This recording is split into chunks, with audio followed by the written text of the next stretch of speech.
Okay, so I'm going to ask you to revisit that. If you can't find it, you might just think about what you wrote for your learning goal and your intention, and then chat, how did you do with all that? Oh, and I'm going to set the clock for, at this point, I'll go 1.5 minutes now.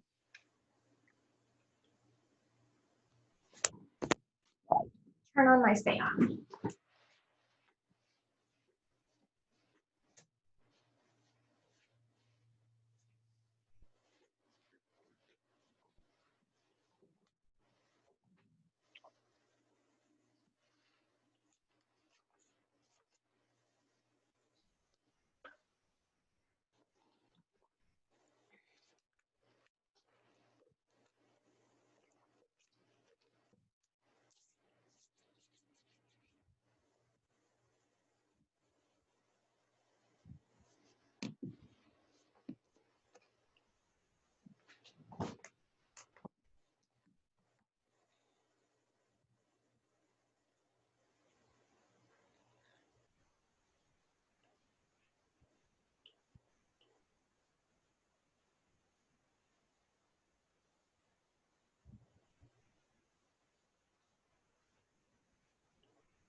Awesome, you guys. It looks like many of you, I like a lot of these intentions about, staying calm, being gracious with yourself, just feeling more comfortable and letting go of control. These are great. These are great. I'm so happy for you. And many of you have recognized that maybe your goal isn't quite realized, but this is only phase 1 of the journey. We have the online modules to go. We have the portfolio to go. And so it seems like many of you realize that you're on your way to the goal. So when we do this, in other words, when you have students set goals and then reflect on those learning goals, that would be an example of educator standard like 7B and C kind of combined, about really communicating that learning data with your students so that they can reflect on their goals, which all wraps up into the Empowered Learner Standard. And it's actually a portfolio criterion number 25, is allowing your students to reflect on their learning data and their learning goals. Okay, I want to show you a little bit about where we are in our journey. So I'm going to do that just by showing you the agenda. Again, this is the agenda from our face-to-face session, and it'll just be like a little trip down memory lane for you guys, because we are just at the very tail end. So if you remember on the first session and first asynchronous, we started with the ISTE standards for students, TPACK, and SAMR. And then we went into the ISTE standards for educators, and we really talked about how the ISTE standards for educators help us visioneer the ISTE standards for students, that it's what the educators do that impacts what the students are then able to do in the classroom. We did our jigsaw presentations on the educator standards, and we talked about how digital citizenship is really infused in all of it. And then we also did your curation and networking activity with the technology tools that are aligned to standards. Normally what would be day 2, you then took a look at that research and educational practice piece and the learning sciences. And then on our synchronous session 3, we did backwards design and the ISTE standards in action, which were the analysis of the 2 videos. And then finally, we are at the Redesigning Learning Challenge, which I already shared. Sometimes it's called Redesign Learning, sometimes it's Backwards Design Challenge. There's all kinds of names for it. We are going to start today with the presentations of the Backwards Design Challenge. And then we're kind of done with the session, because all we will have after that is talking a little bit more about portfolios moving forward and getting you transitioned into online modules. So we have just covered so much, and I just wanted you to really see that in totality so you realize all that we've really done, and it's a lot. Okay, I am going to have us do our very last four introductions. So I have some new prompts for you. And so if your name is called, you'll share your name and your role or organization. As always, tell us one of your very favorite tech tools. And then today is all about celebration, right? I mean, for me, it's all about celebration. It's our last Zoom together. So you can choose one of these prompts. Everyone has an educator superpower. Everyone has one. So I want you to tell me about yours. Tell me what you're really good at in teaching. Or you can tell us about a time that you felt extra appreciated by a student or a colleague. Okay, I'm going to stop share, and let's hear from Stacy. My name's Stacy Miller. I'm in Campbell County. I am a technology facilitator, STEM teacher, I guess would be my role name. So I teach STEM to all K-6 students and also run the tech lab and also help with devices throughout the building. My favorite tech tool, well, can I say like a Cricut? Right now I'm prepping for my wedding, so my Cricut is my favorite tech tool right now. I don't even know what a Cricut is. Tell me what that is.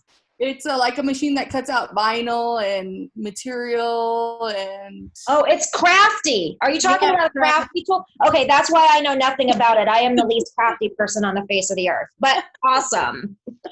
And then my educator superpower, let's see. Well, or let's do how I feel appreciated. Last week being back at school, the kids were excited to see us. It felt great knowing that you're important and that they're excited to be back in the schools. So it felt good to see you again.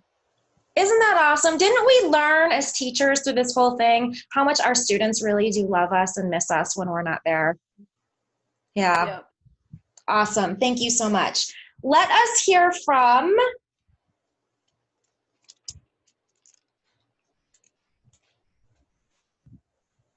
Is Bart here?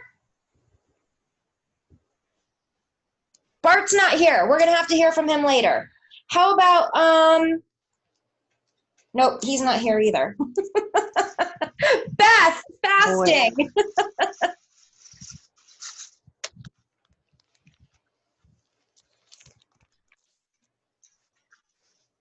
Wait, Beth, oh, there's Beth. We can't hear you, Beth.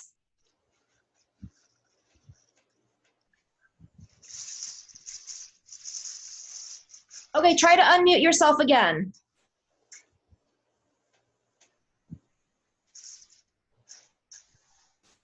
No, shoot, Beth. Yeah, we can't hear you.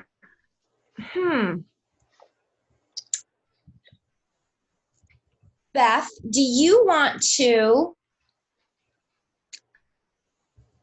Yeah, I'm not sure why it's not working either, but that's okay. Do you want to type in an answer, or do you want to try again later?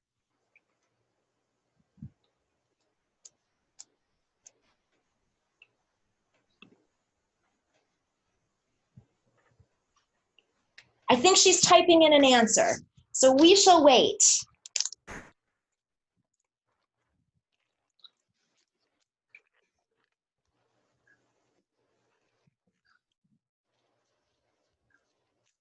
Resource teacher K2.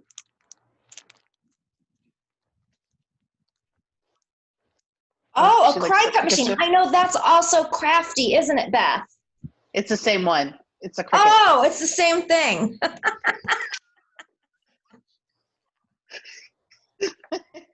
Did I even pronounce that right, Nan? Cry cut?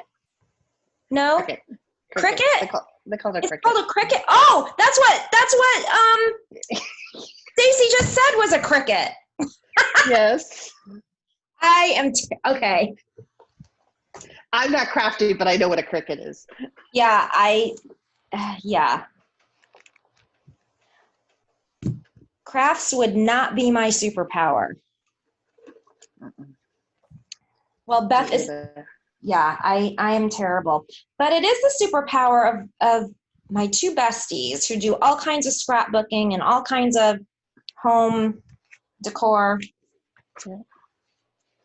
I've actually enjoyed getting to know my parents' families better through online teaching. Well, isn't that awesome? What a great mindset, Beth. You know, finding that positive. It's so easy for us to go the opposite direction, but I really love that. I have a feeling, Beth, it was more intimate. Beth, are you still typing too? Okay.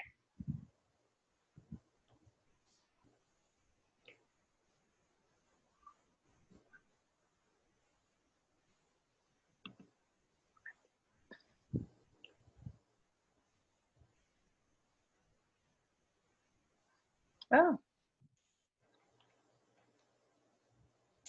I love it, Beth. Beth, would you say that online teaching is becoming an educator superpower for you?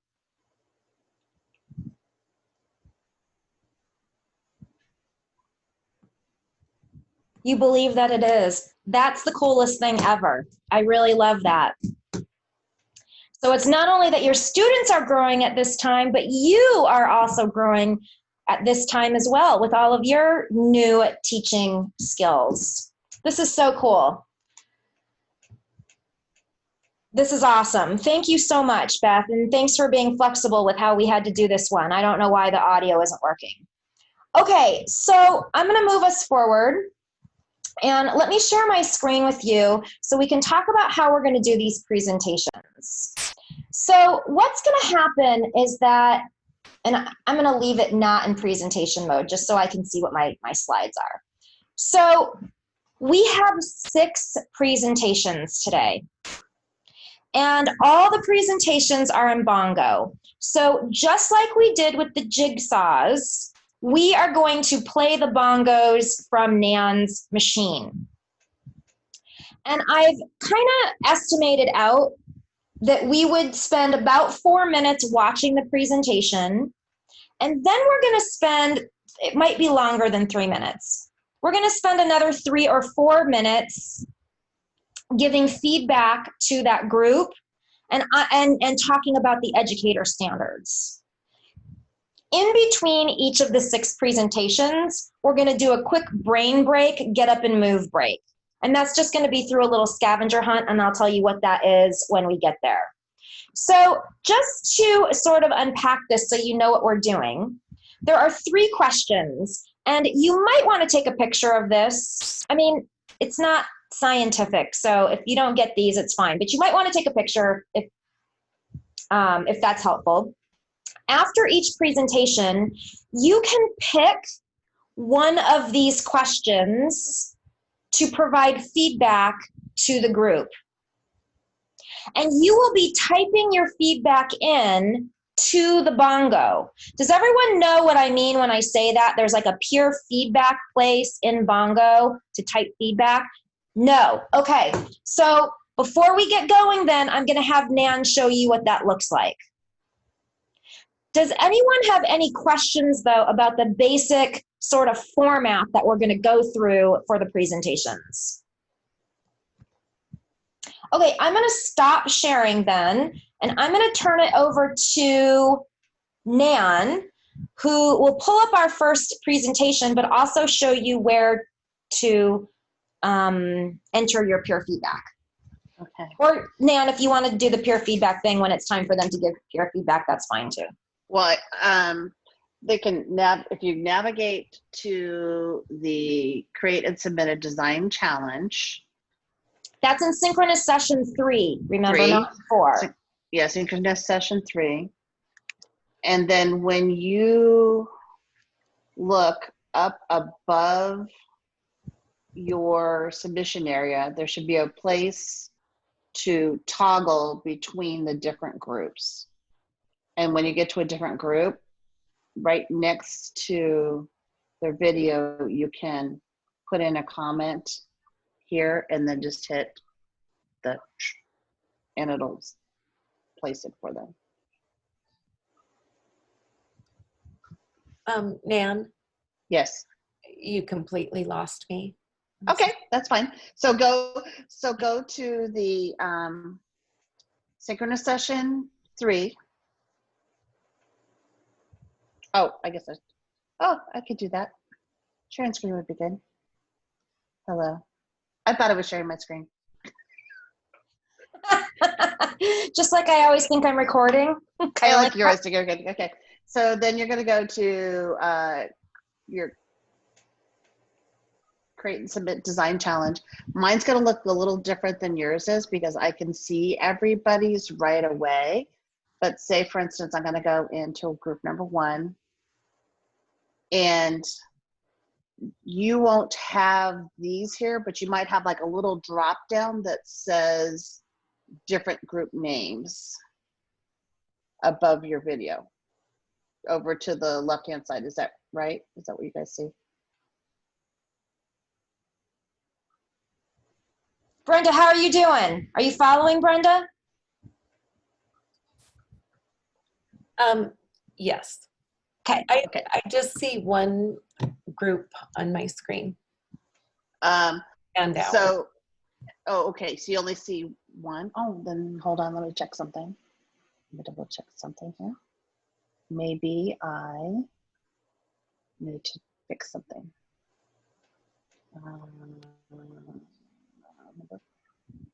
Type. Let's do that. Will that let you? Will that let you see more than one? Select manual student selected, Beth says. Oh, okay. Oh, did I hit the wrong one? It's probably what I did. Okay, I'll fix that again. Oops. Overview. Oh, not manage groups. Got groups. Come back. That's what I was looking for. Student selected. Thank you. Thank you.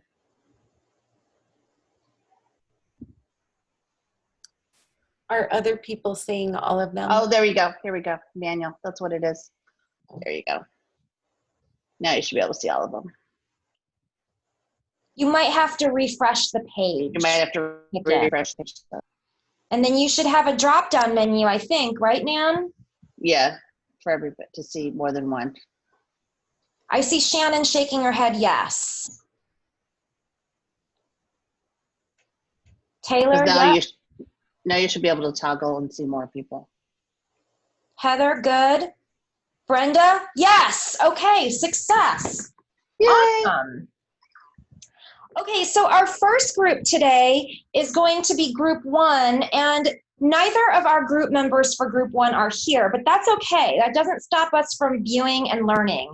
So Arnie and Ryan, Arnie is the one who we said that he wasn't going to be here, and then Ryan left me a voicemail and said he's going to need to run a little bit late today, but he'll be with us a little bit later. So let's go ahead and view the video for group 1.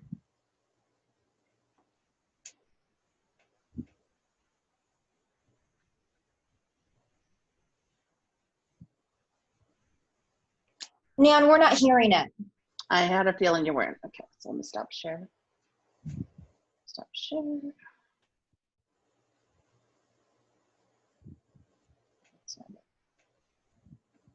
All right, there we go.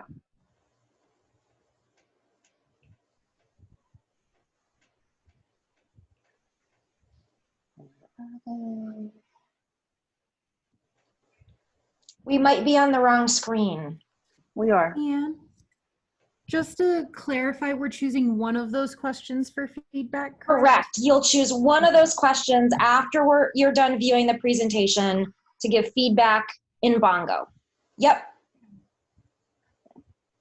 Gotta get my un momento. There we go.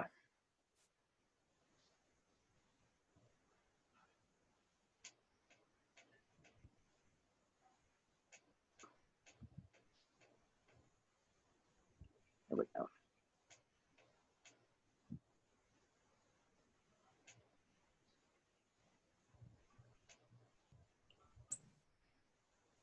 All right.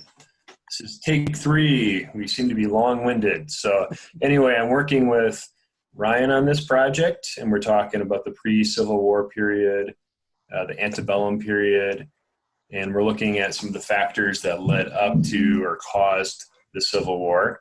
Our design scenario, we needed to take into account the Empowered Learner Standard, the Digital Citizen Standard. We added some extensions for gifted students, and this is a social studies lesson. For the ISTE standards for students, we touched on 1B, focusing on customized their learning environments, and 7B, working with others.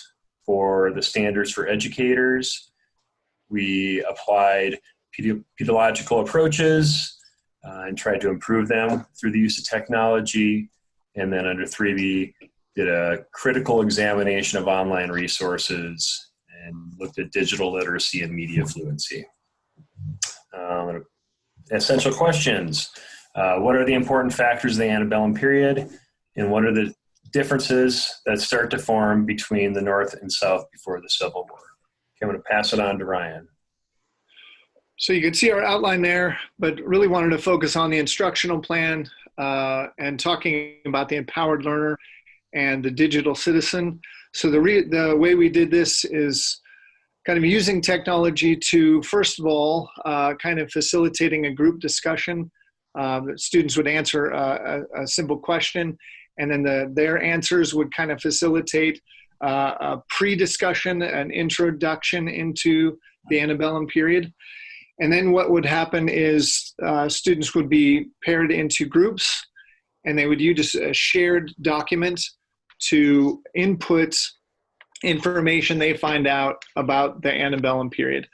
This shared document would then kind of be created to use as a class discussion. So there's obviously, you can see some pedagogical approaches, some group work, class discussion, and then introducing digital citizenship by having a class discussion on where did the students find their information? Was that information reliable? And then this could kind of lend itself to a really good class discussion that the teacher would facilitate on digital citizenship. Then that information they use with that shared document would then be used for independent work for a semester-long website project. And that information on the antebellum period would be included in that website that they're using. That website could then be used, all of that information that they use and that they collect over the semester could then be shared with other schools. And so obviously you can see working collaboratively with peers and with other schools. Extension activities are there, and that would be using technology for extension activities as well. Okay, so to quickly touch on reflections, standards for students with 1B, we work on, we use collaboration and scaffolding along with the technology to touch on that. And then for 7B, there's class discussion, group work, and then there's also this statewide or this larger website project. And then ISTE standards, you can see we touched on pedagogical approaches using technology, group instruction, self-reflection, independent work, and scaffolding. Okay, thanks. thumbs up, you guys, even though you're not here. I know you'll watch the video to get your feedback. So great job. I'm going to set the timer for, I think I'll do 2.5 minutes. And you can choose one of those 3 questions to provide some feedback on. I'll even tell you what the questions are. The first choice is, how well did the team address the ISTE standards for students and the other constraints identified in their scenario? Question 2 is, how well did the team design learning that will empower student learning? And the third choice is, how effective is the use of technology tools within this learning experience?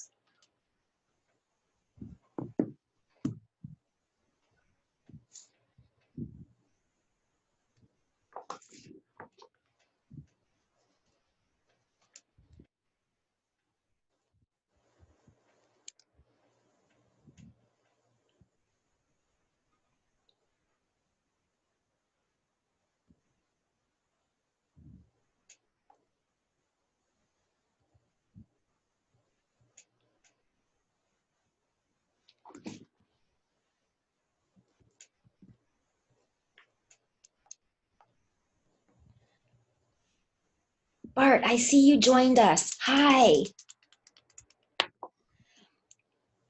So you didn't. Random internet issues.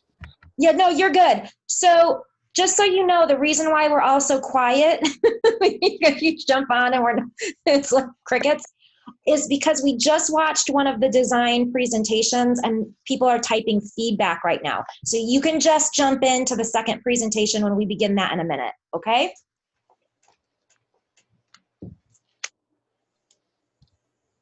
You have about 30 seconds left, FYI, for your feedback.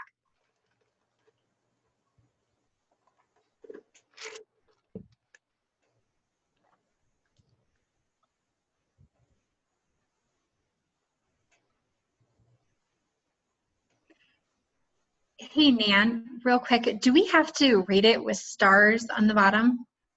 No, I'll take the stars off. That gives me kind of a guilty feeling. No. Okay, good. I'll take the stars off. I'll take the stars off. I forgot about Qualitative feedback is all good. Yeah, don't worry about the stars. Thank you. Yeah. Okay, my timer's going off, and so if you are done writing your feedback to the team, I would like you to ponder what educator standards did you see evidence of in this presentation? I'll give you just a couple seconds if you want to type something in, but just to ponder that, and then I'll give you sort of my 2 cents on that question.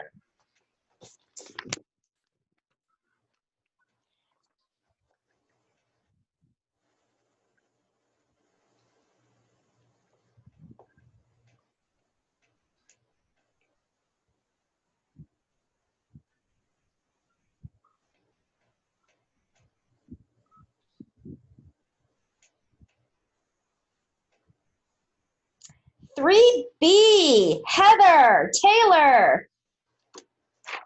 Designer 5B. Yes, I love it. Great job. Okay, so let me unpack this for a few minutes, or for a minute. And if you have your note-taking sheet for your educator standards, this might be a good time to pull that out. Or you can just make notes or write stickies right on top of your standards and go and input your notes later. So what I really loved about this particular lesson was the way that it integrated digital citizenship right into the content. So the digital citizenship was not something separate. It was right in the midst of a history lesson where students would have the opportunity to engage in online discussions, and they would have the opportunity to critically evaluate resources. And so right away, the standards that I see aligned are 3A and 3B. Right off the bat, those are what I see.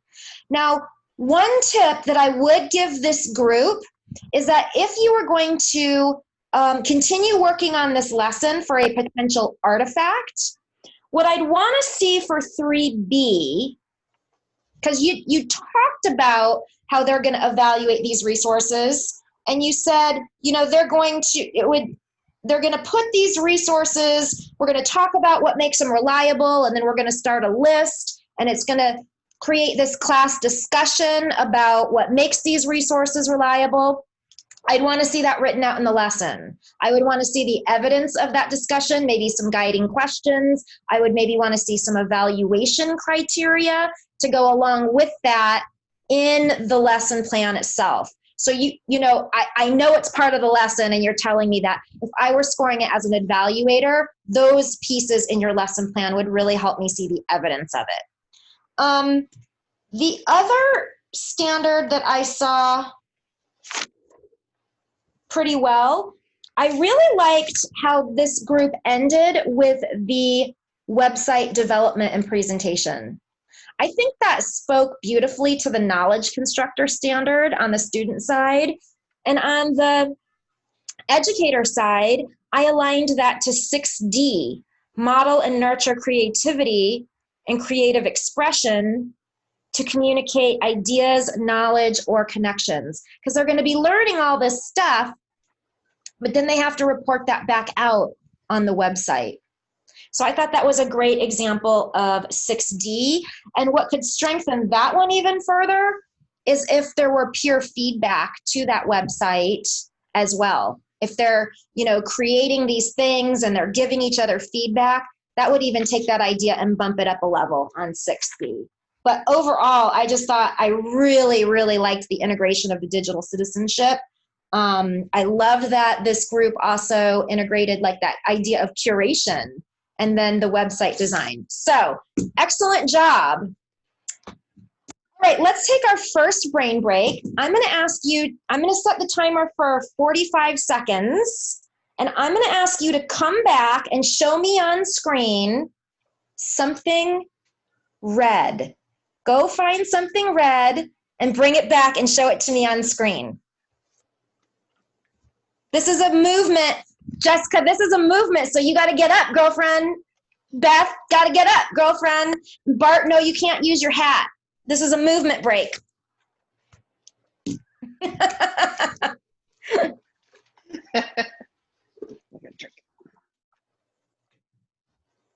Yahtzee. Alex, what is that? Is that something edible? Or drinkable? Is that alcohol? Did you make an alcoholic cocktail? No, I wish. This is a calming jar, so it's filled with glitter, and you just watch it like. Ah, it's like one of those YouTube videos that all the kids are watching. Yeah, I get it. Okay, Jessica probably wins. Jessica, you win this one. Although Taylor is a very close second here. Brenda, what's that? Is that a Slide Master? Slide Viewer or whatever that thing is called? It is the Viewmaster. Yeah. And my son and my daughter-in-law gave it to me for Christmas, and on this disc are pictures of my granddaughter. Well, isn't that fun? That is so cool. All right, you guys, let's tee up the next presentation. This will be group 2. Tim, Brenda, Randy, Nan will cue you up. They are going to talk through their presentation.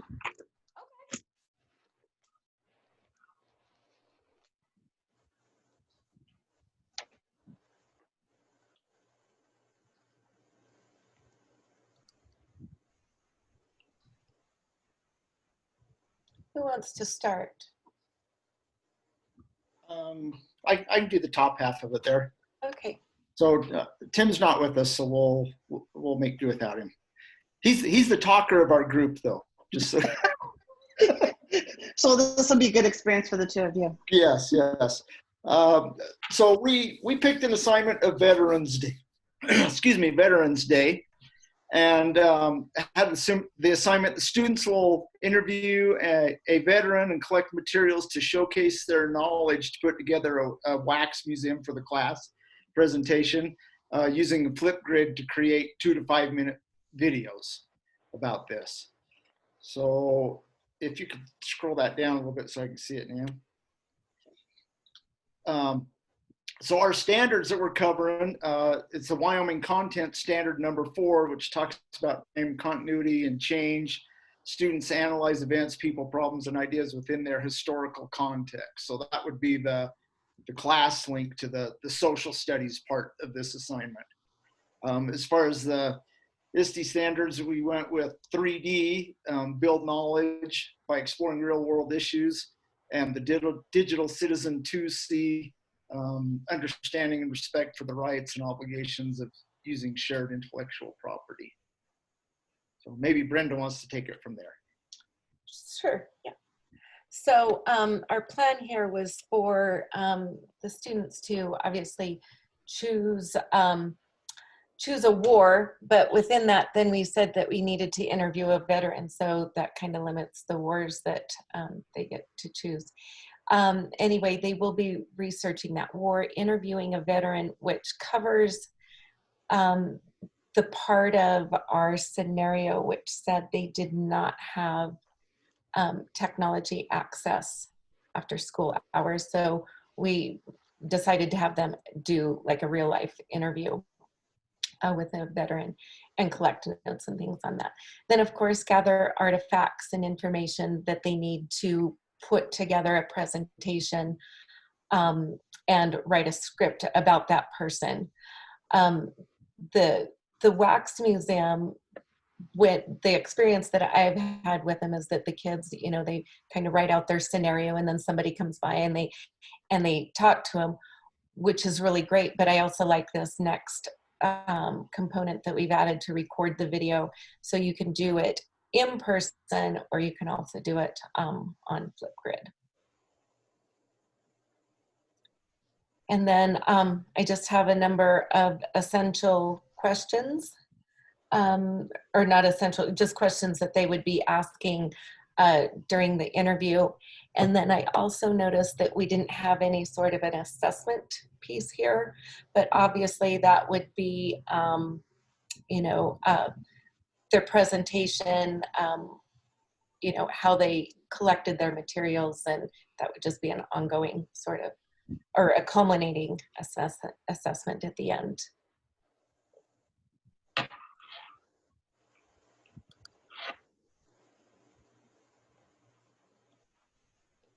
All right. Do you guys have anything else to add before we go to feedback? I just thought it was kind of interesting that our group was the one that, with being all the computer science stuff, ours was the one that had the limitation that the kids had no technology access at home. Well, it made it a little funner, maybe. Yeah. Well, maybe a little more real world. Yeah. Yeah. All right. We'll set your timer for 2 minutes. Yep. And 3 minutes. 2.5 minutes. We're splitting right. the difference to get us moving a little speedier.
Randy, I just noticed we can't comment on our own stuff.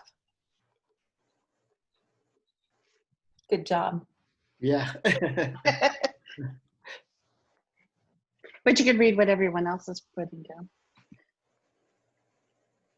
Actually, it's probably better that I can't comment, because then I'd start picking out all the things that I think we could have done a lot better. Yeah, I agree. Reflection is always good, and so is grace and flexibility. All three of them. All three of them, definitely. You have about 15 seconds left, FYI. Yes.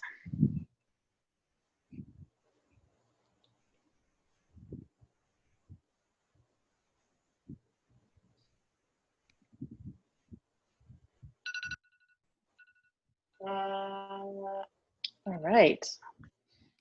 And That is your should be sound it. effect a foghorn? It is a foghorn. Like it. That is how it wakes me up, definitely. All right. So, as you guys were listening to their presentation, which educator standard really stood out to you?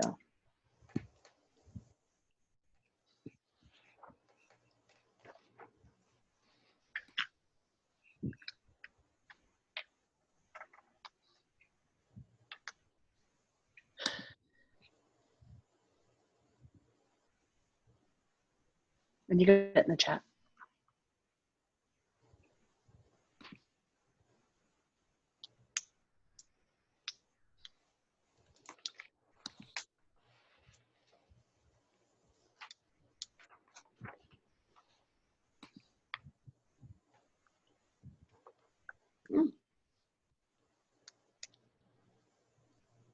Taylor 4D, I can see where that might be co-collaborators under student learning. 3A, that empathetic behavior online, building relationships, especially with interviewing the veterans. I could see that. 5B, Jessica. Well, Jessica, that is one that I actually picked out too, was 5B. Designing authentic learning that aligns with content areas, standards, and use digital tools to maximize deep learning. Because I felt that it was a very, thought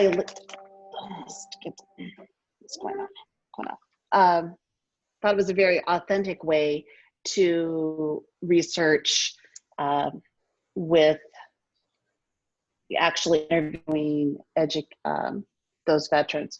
But I was also thinking too, if you didn't have the design constraint with the not having technology available, you might be able to do 4C, where if you could find a way to engage them virtually with experts. So maybe you could set up interviews virtually, and as a team, they could do it virtually with some of the veterans. That might be, depending upon the situation. And then facilitator,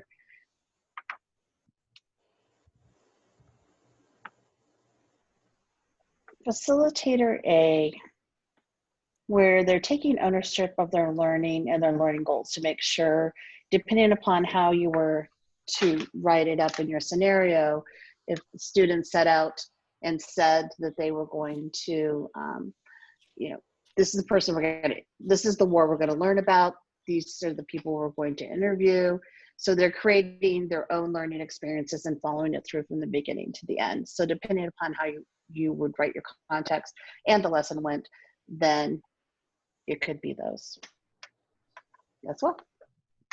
Good job, you guys. It's a very authentic lesson. And reflection is always good, as Brenda said. So there's other key elements you can add and always make a lesson stronger. Okay, ready? Here's our next brain break. I'm setting the timer for 45 seconds, and I'm going to ask you to go find something edible and show me on screen in 45 seconds.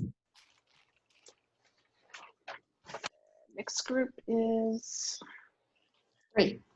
3. Got it. Group 3. Got our sweet tooth, Randy. Taylor, What did you is ask him? that? That's the sugar rush. The old nerds. We're making pizza dough, so this is what has been proofing on my counter. Ah. Wow. So we're gonna try and freeze it this time. We've never tried that before. So my husband made like a crap ton of pizza dough. So this is dinner. Awesome. I want to come over to your house for dinner. Okay, like everyone has something that's a little bit sweet except for Heather. Well, Heather's is sweet too, but Heather and Brenda. Is that a cucumber? What is that? Or an eggplant? What is that? It's a zucchini. A zucchini. It's out of my mom and dad's garden. And so I would like to put it on Taylor's pizza. Yeah. Yes. But I'm one of those people, I would like to put Heather's on Taylor's pizza too. Because Stacey's like, no, it's not allowed. That's a huge debate, you guys. But I'm sorry. I like it. I like Canadian bacon and pineapple. I'm not going to lie.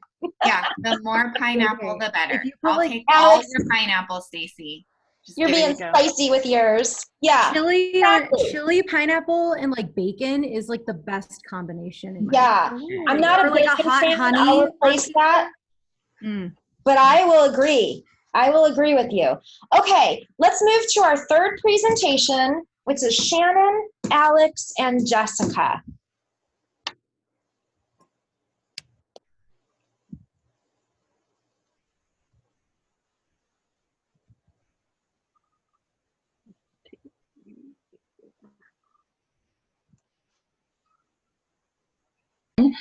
In groups, they will discuss the theme, and then they will discuss how the students will be grouped together based on a Patricia Polacco book they have chosen.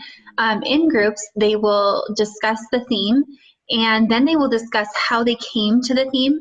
So they will be solving the problem of how do we determine the theme of a fiction text. They will outline their process in either Word Online or on paper, and then they will use a technology tool to outline that process for others to learn. So they will do that either through a comic strip using Storyboard that on Puppet Master or on PowerPoint. Either way, they will have to either embed a video or audio so that they can explain that for others as well. When they are done, they will present so that the group can also learn different methods on how we identify a theme in fiction text. And they will be able to share their completed project in an online forum with the rest of the group as well. By the end of this lesson, students will be able to explain how to find the theme of a fiction text using multiple step directions. This lesson addresses the Empowered Learner and Innovative Designer standards.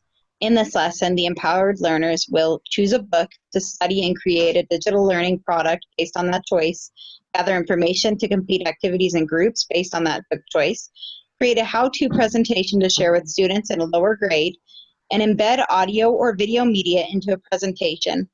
Also in this lesson, our innovative designers will use digital tools to generate ideas on how to find the theme in a fiction text and share findings and solutions with a targeted audience.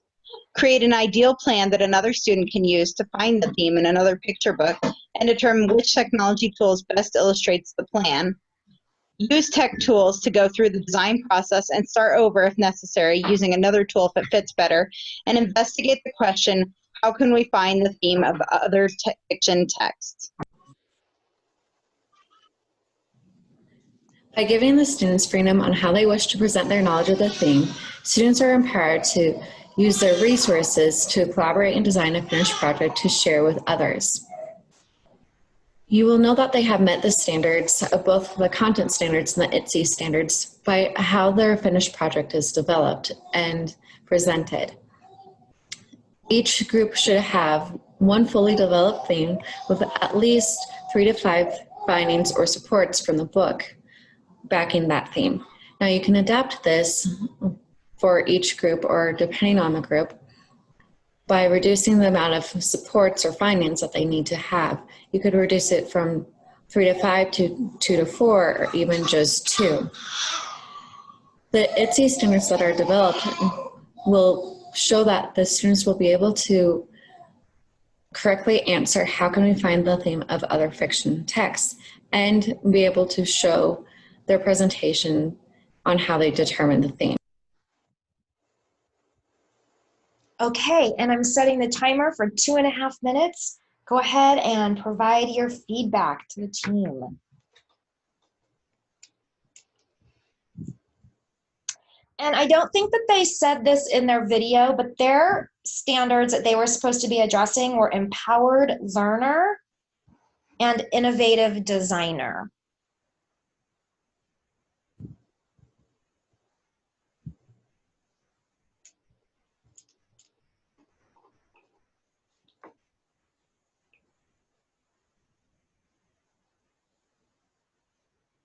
And then if you get done before the timer goes off, start looking at those educator standards and seeing if you can identify something.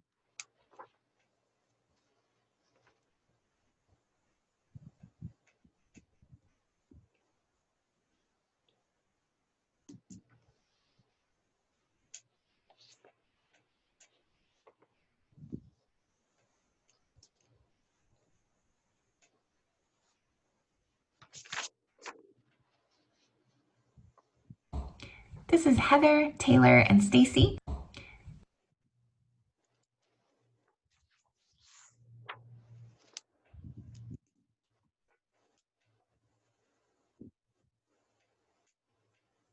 About a minute left for your feedback.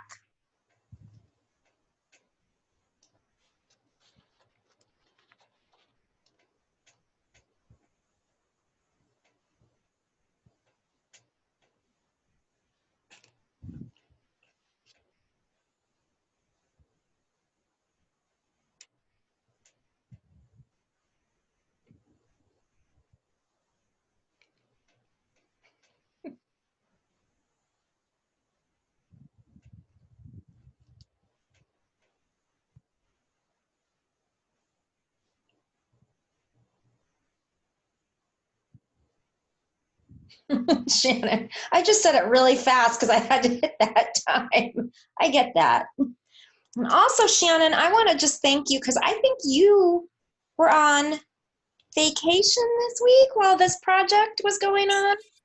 Yeah. It's been Thank kind of a you. wild week. We also had Yeah. to get ready for summer school, so I had to do all my summer school planning like as soon as we got back from vacation too. Yeah, So, I hope you were been able to enjoy your vacation. I am a huge supporter of balance.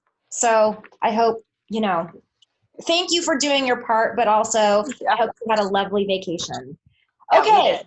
anybody identify some educator standards that really stuck out to you?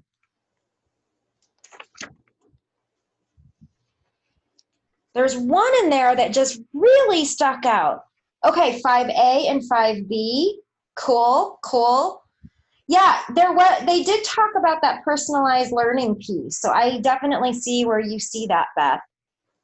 Did anyone notice 7A?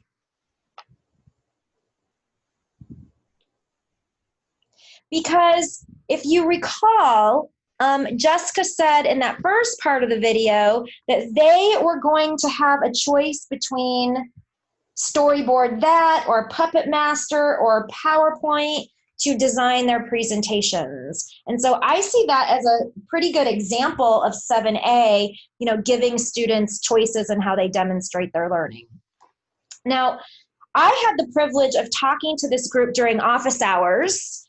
And so I'll talk a little bit about that in the sense of this lesson being framed in the innovative designer standard. So really looking at 6C. 6C talks about the educator providing these opportunities to use a design process or computational thinking, in this particular case, design process. What makes this lesson really fit that is that the group started off with a problem. So it might have been a little bit harder to catch in the video, but in this presentation, in this lesson, the students start off with a problem, which is that they're having trouble identifying theme. And then the teacher has them work through the design process to solve that problem. And so at the end of the day, what the students are going to be doing to solve their own problem is each group is going to be outlining a process for identifying theme. Each group is going to do their own, they have to work through a process to figure out how you identify theme, and that's what they're going to be building their presentation on, their storyboard that, or their Puppet Master, or their PowerPoint. And consequently, each one of these groups might come up with a little bit different process from each other, but they're all using the design process to come up with their solution. And that's where 6C comes into place, that the instructor is facilitating that design process. So, great job, you guys. I think you did hit your standards, and even on vacation. Okay, with that, I'm going to send you on your third hunt, 45 seconds to bring back something that smells good. Go.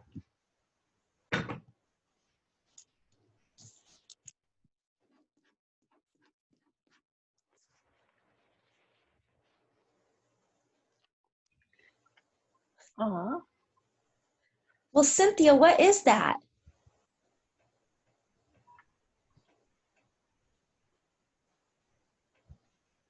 It is just some yummy smelling hand lotion. Oh, lotion. Okay, it wasn't, gotcha. Wasn't Starbucks. Okay, Shannon probably wins. Ooh, Alex has a pie. What is that, Alex? It's a lemon poppy seed cake. Oh, it's a cake. Okay. Ooh. I was hoping we were going to get a baby. We did get a baby. A sweet milk-smelling baby. We did get a baby. We got Shannon's baby. There you go. Cool, you guys. All right, let's queue up presentation number 5. Ready.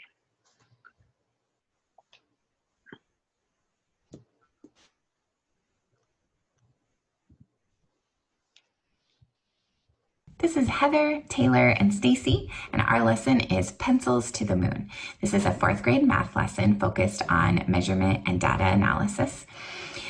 This lesson gives students the framework of their learning under the guise of calculating their pencil consumption, but then they're given multiple opportunities to really follow their own curiosity and work within their interests and strengths.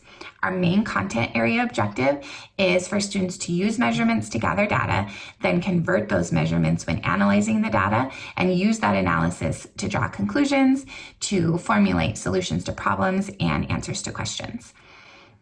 There are many opportunities for assessment throughout this lesson. Student work can be checked for accuracy throughout the measurement and data collection process, and then their data analysis can be assessed through their final artifact of learning. We've also built in opportunities for students to extend their learning by doing further conversions, calculations, and research. Students will be given the opportunity to choose the best technology tool to collect their data, then when they present their data, and again when they explain the conclusions and solutions they've come up with. This will foster a community of empowered learners. Hi, my name is Taylor Miller, and I'll be going over the lesson plan and required materials for the ISTE lesson. So these are 2 sessions based on measuring the length of pencils over a period of time, days or weeks. Students will be put into groups of 3, record their initial pencil lengths using iPads for pictures and data recording. They'll also have this day will be used to introduce different applications to choose from for data collection. These are including but not limited to PicCollage, Google Sheets, Docs, Slides, Canva, Pages, Numbers, or Keynote. The next session will include brainstorming questions about how many pencils are used and recording the new pencil lengths. So once students find the difference, they convert these lengths of inches into feet. Then they can begin to interpret the meaning of this data based on those initial brainstorming questions. Some examples of questions would be including the time spent using a pencil, the cost of pencils for the whole school, the pros and cons of a mechanical pencil, or any other conclusion that students draw from the data. This is student-driven inquiry. Then to present their data, each student will make a infographic using Canva, PicCollage, Keynote, or Pages. They could also choose to make a video presentation like a news segment using Apple Clips, iMovie, Animoto, Doink, green screen, etc., or writing a newspaper article using Docs, Pages, or Canva. Once students create their presentation tool of those choices, then it will be published on the school website. Content standards we are using for 4th grade math is no relative sizes of measurement units within one system of units. And then we're within a single system of measurement, express measurements in a larger unit in terms of a smaller unit. And then we're using use the 4 operations to solve word problems involving distance, intervals of time, liquid volumes, masses of objects, and money, including problems involving simple fractions or decimals and problems that require expressing measurement given in a large unit in terms of a smaller unit. Those are the 2 standards. The ITSE standards for students is Empowered Learner 1A, 1B, 1C, and 1D we think are being used. Computational Thinker 5A, 5B, and 5C, and 5D for students. And then for educators, we think Designer 5A and 5B, Facilitator 6A and 6D, Analyst 7A.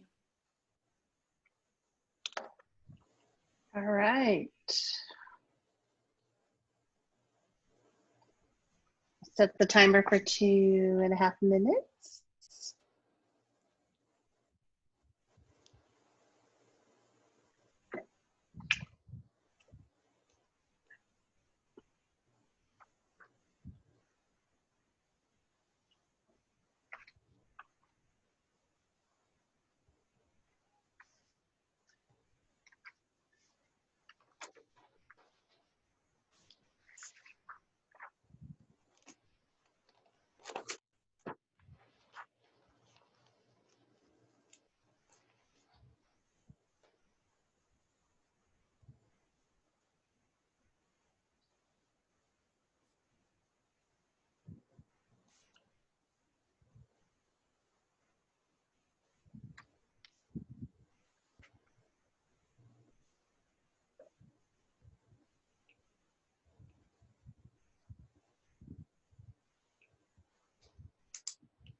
All right, our 2.5 minutes are up. If you could put in the chat, which educator standard really stood out to you?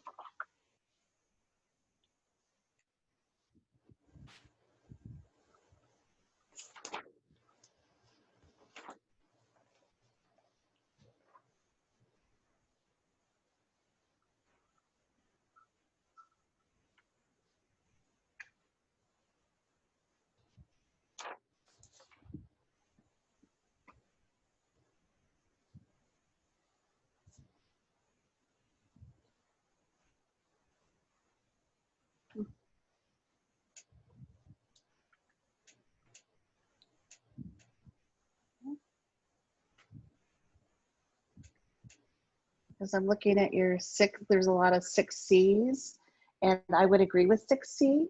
6C is that their lesson was a computational lesson. And when you're doing the computational lessons, you want to make sure that you follow those computational steps, forming a problem, collecting data, how are you going to represent your data.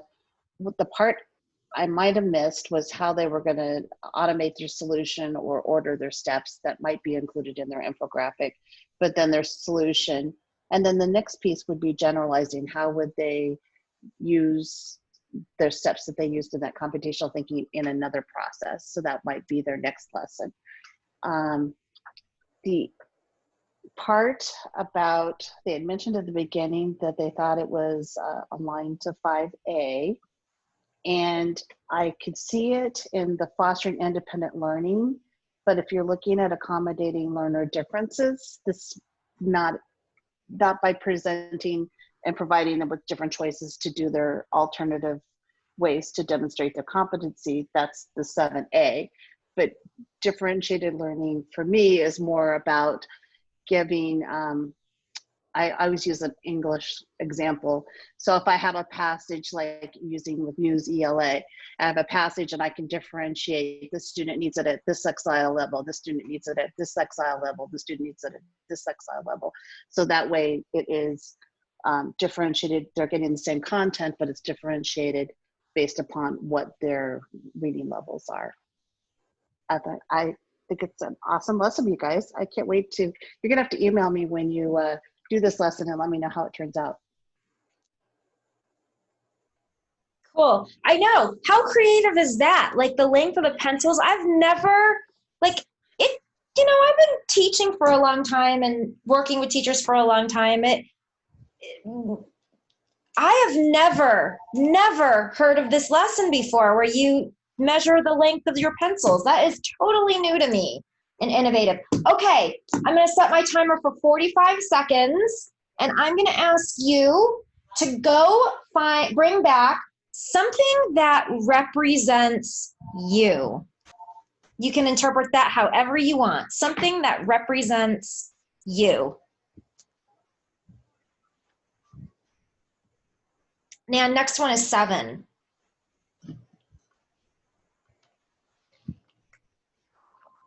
Book, Cynthia, because you are a library media. Beth, owls, because adulting is it the saying, Taylor, or is it the fact that it's a coffee cup? Shannon, you're a gamer? All the things. What is your favorite game? I like role-playing games that have storylines. I also really like to read, so pretty much anything that has a storyline, so I can feel like I'm in it. So I play Assassin's Creed and the Elder Scrolls games and things like that. I really enjoy. So wow. Yeah. All right, was that a football picture?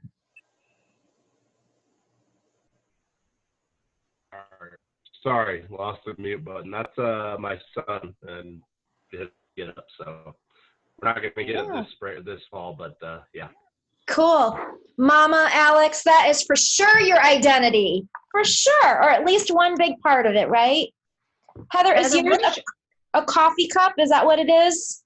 Or is it the picture on the coffee cup? Well, I really like it because my mom used to have like these like real ones that were this design, but then I found these that have like Bigfoot hidden in it and like a giant attacking frog. And that just spoke to you. Like that you have to look really closely at it and then you'll see that there's some weird stuff. Robots. Wow, cool. There are. And Stacy, what you got there, Stacy? I just like being from Wyoming. Oh, I love it. That's cool. That's a good answer. A good place to end. All right, let's look at presentation number 7. That's Laura and Beth.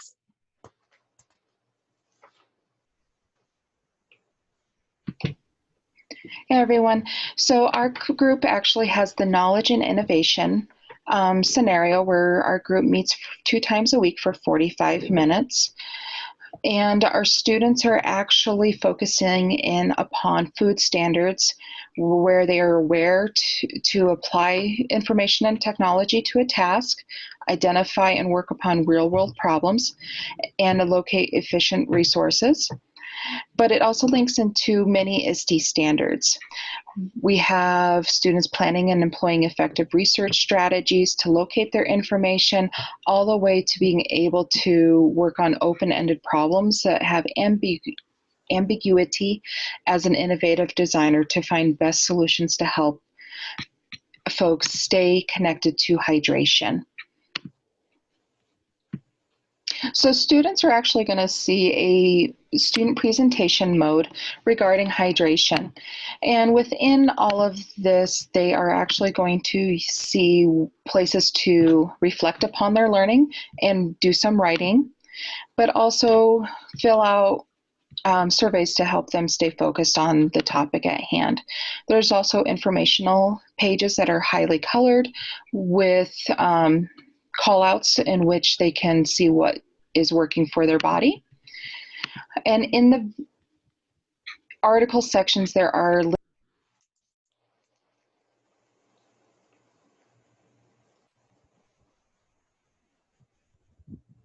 Uh-oh.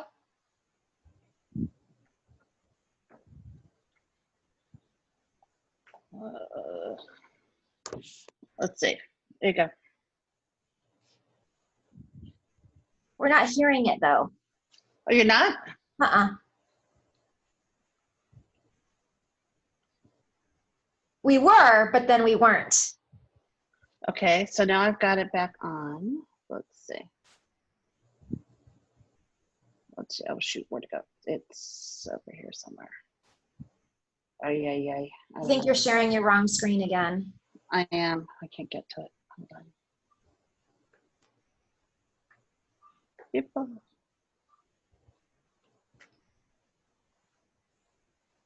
Okay.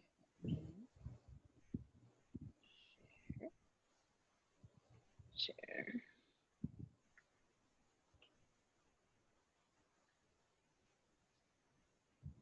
After 5 sessions, they are actually going to be met with the Find Your How, which is an innovative option for them to come up with solutions to help their classmates and others in the community stay hydrated and make the best choices for them.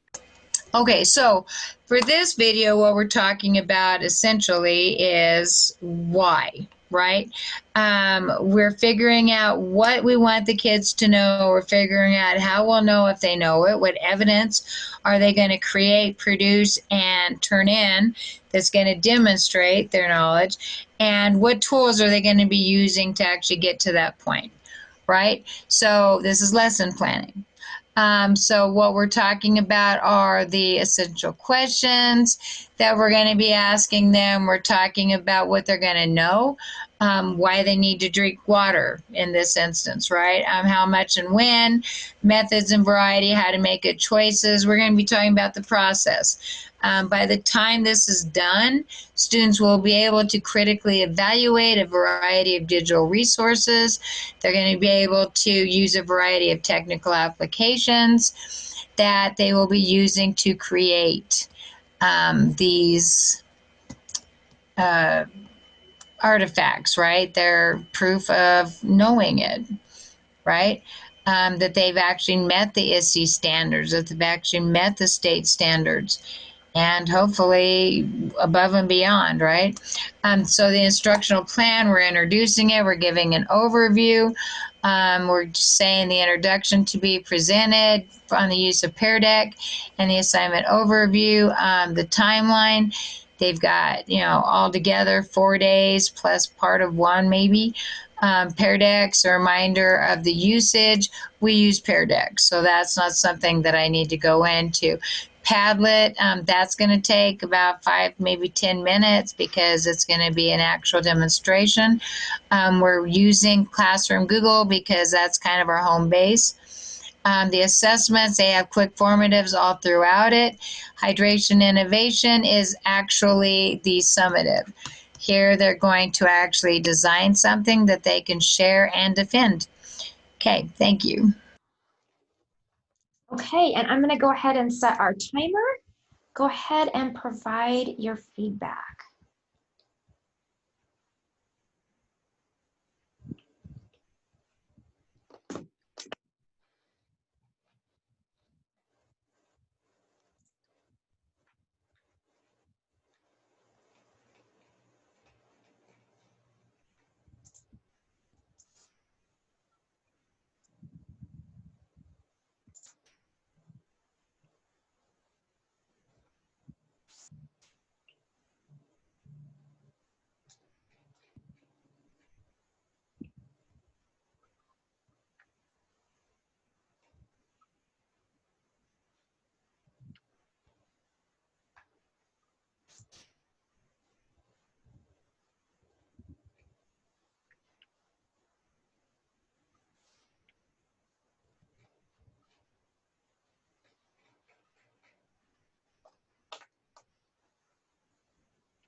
Okay, you have about 20 seconds left. And if you already have a sense of what educator standards you saw, don't be shy to go ahead and put them in the chat.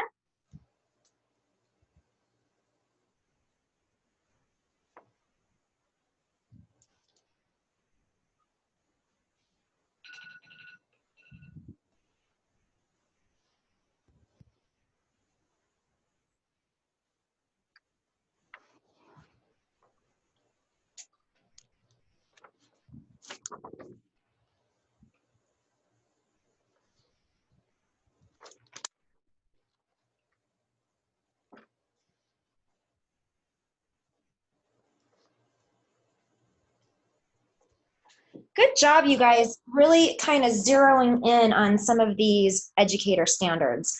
Let me tell you about a couple of the things that I saw that I really liked. So one standard, or one indicator, talking too fast, faster than my brain is working.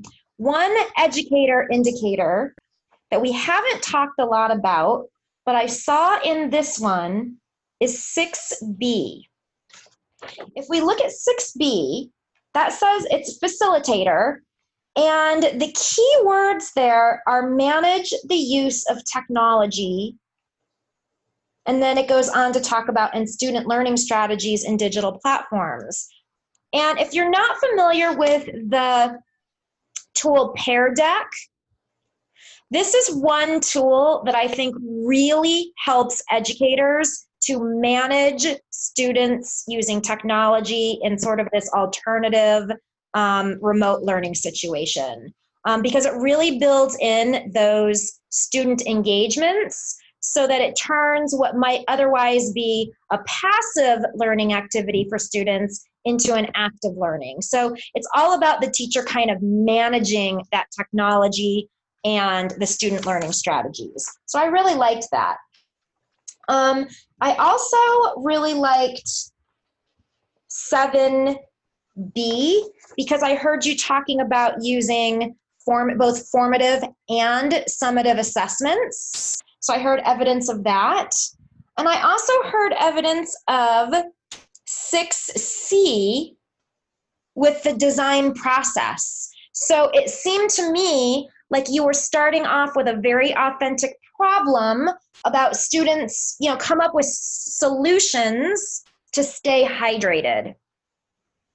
One of the things that I want everyone to sort of just take note of with this particular indicator, with the design thinking or computational thinking, is that in your artifact, if you're going to design something for your portfolio, if you're doing something with the design thinking process, you'll want to articulate each of the 5 steps of the design process and how you're taking your students through that.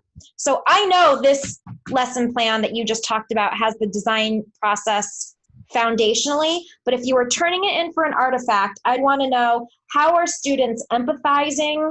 How are they defining the problem? How are they ideating, prototyping, and testing their solutions? Those are all parts that go along with the design process, but there's a whole module on that, module 3. So if you're not familiar with those steps, don't sweat it right now. I just kind of wanted to give you that tip in terms of like turning in your artifacts. Yes, this is in design thinking, but we'd want to really spell that out in our artifact for our portfolio. Okay, last scavenger hunt. I'll set my timer for 45 seconds. And I'm going to have you go and bring back something that brings you joy. Go.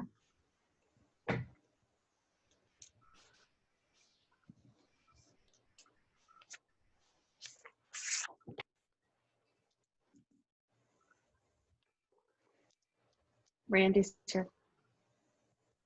Oh. And Ryan's here. Cool. Well, Ryan's sort of here.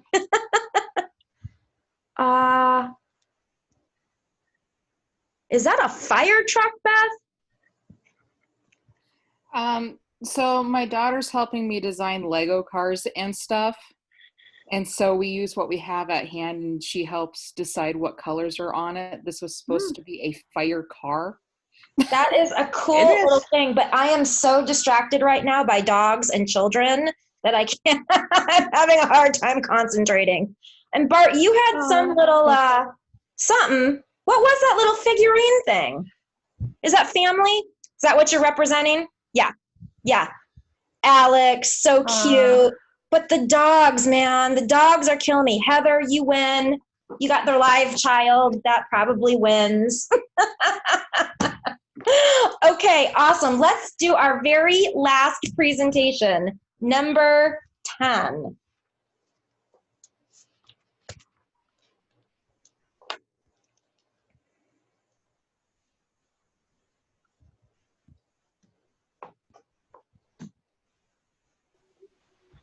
Hi guys, it's Beth, Cynthia, and Bart, and we are Group 10. We're here to talk about a little bit of a creative communicator professional development session for teachers.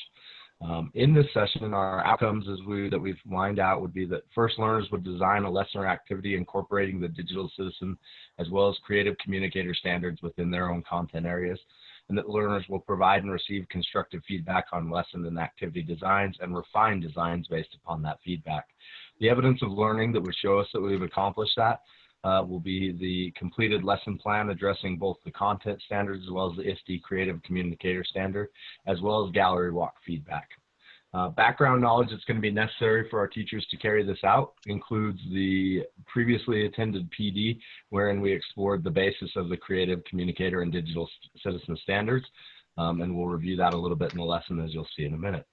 The incorporated technology that we'll be using today will be teacher laptops, Google Sites for the lesson plan creation, and then Google Forms for feedback on the peer lesson plans, as well as any other age or task appropriate technology in order to accomplish the desired lesson plan outcomes. Additionally, this could be housed on Google Classroom or Canvas or Brightspace or another LMS.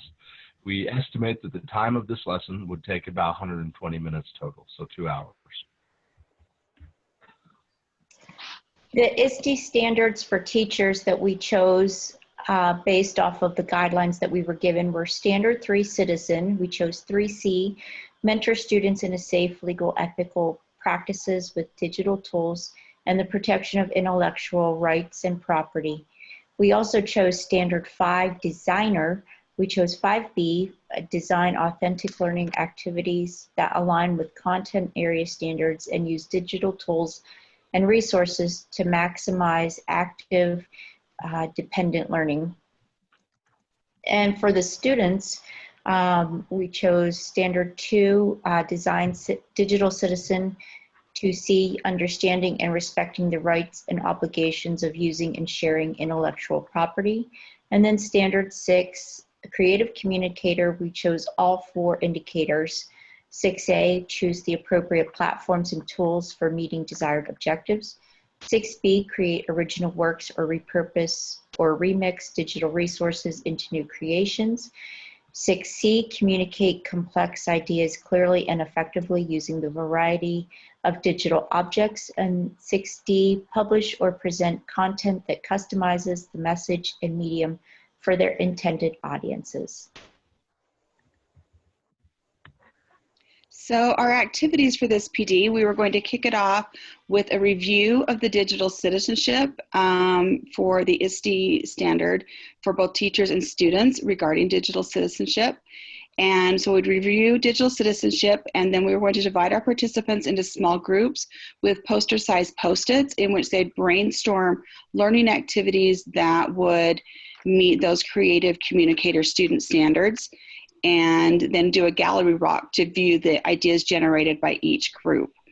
After we had done a gallery walk, we discussed as a whole group how some of the brainstormed activities could be aligned to accommodate learner differences and the needs found within the school's population. Individuals would then select a specific creative communicator indicator to create a standard aligned content-based lesson around. They could work independently, or they could also work as with a content cohort to create a lesson plan on Google Sites that includes a review of the digital citizenship indicator. Feedback on the lesson design would be through another gallery walk using Google Sites as the setup. Then based on the gallery walk, they would refine the lessons and change the design as needed. Suggested activities that they might incorporate would be like a classroom blog, a newsletter, digital portfolio, electronic pen pals, whatever the teacher felt would best meet the standard which they were trying to meet. So they'd identify their standard and then work backwards to find a digital tool that students could use. Follow-up activities would be that at the next PD in approximately 2 months, teachers would report back to their small groups that they were in at the beginning about how the lesson went, things they would change, and then would come back whole group, and individuals would be given the opportunity to share with the whole group either successes they experienced or challenges they faced and get some feedback and help from the group. And below we've included some of the resources that we would use. This is the video for digital citizenship. We've also included the curated learning resources template document into this. So we have that for reference for our teachers who may be looking for a specific technology tool to answer a need of their curriculum. Thanks for your time today, guys.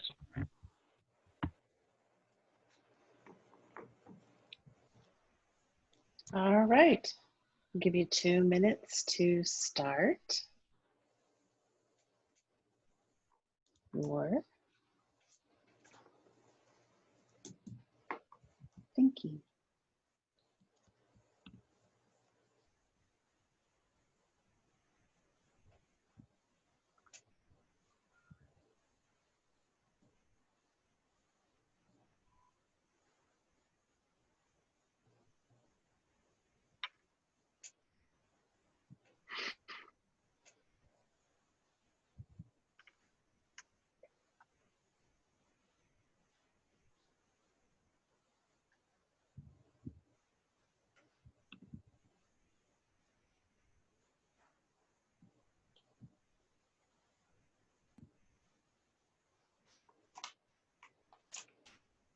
And if you get done early with your feedback, what educator standard stood out to you?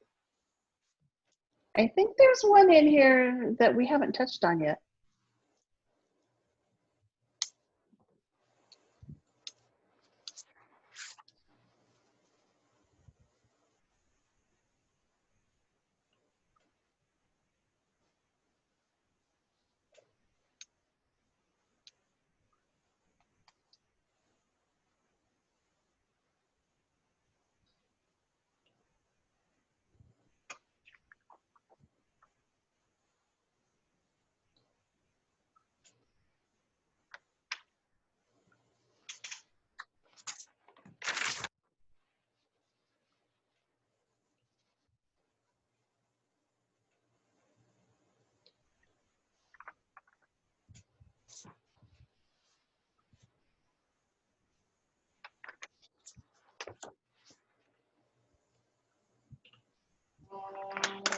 All right. Wait, stop. Pause. Okay, it's paused. Good. All right. So I see we have some 1As and some 3As. So 1As would be the setting the professional learning goal. So that would be about yourself setting your professional goal. So if you were having your educators do it, then they would be setting their own professional learning goals about themselves. 3A, create experiences for learners to make positive, socially responsible contributions. Empathetic behavior could be, but what I see is an opportunity for 4A. Dedicate planning time to collaborate with colleagues to create authentic learning experiences that leverage technology. It's one of the options that the educators were given, that they could collaborate together to create that lesson. And then definitely I saw 6A taking that ownership of learning and goals and outcomes in both independent and group settings. So combining the designer, the collaborator, the facilitator to give the participants an opportunity to work together overall. So nice job. Nice job. You guys, that's our very last activity for this like session. We still have to go over portfolios and stuff, but like we did it. We did it. We're there. So listen, I'm going to share my screen really quick and then we're going to take a break. So it is like almost time to celebrate, and I have like this little, because I just love them and that's funny. But before we go off to break, there's one thing I'm going to ask you to do, and then I'm going to give you a final scavenger hunt for while you're on break. So first of all, I'm going to have you take the final exit survey. This is not an exit ticket. This is actually the survey that goes to ISTE. So I'll have Nan put that URL in our chat. It's a little bit lengthy, so apologies for that. We didn't create it, but there's lots of useful information that they're trying to gather about this whole doing this thing online. So that's the reason, is we're just trying to like figure out if this whole online thing works. Okay, then we're gonna take a break after you're done with your survey. And what I'm gonna ask you to bring back for your scavenger hunt is something that would fit this sentence frame. The ISTE certified educator training is like whatever you bring back, because whatever you say. So for example, I could say, the ISTE certified educator training is like this big Diet Coke because it keeps me on my toes and awake and alive and kicking. I don't know. I just made that up off the top of my head. So your job is to finish the survey, take a break, get something that you could finish that sentence stem. We'll listen to a couple of those as we transition into talking about portfolios. I'm going to give you 15 minutes to do all that. 15 minutes to take your survey, take a break, and get your item and be back. So my clock says 2:48. So 3:03, 4:03 your time. I'll have you back. Okay?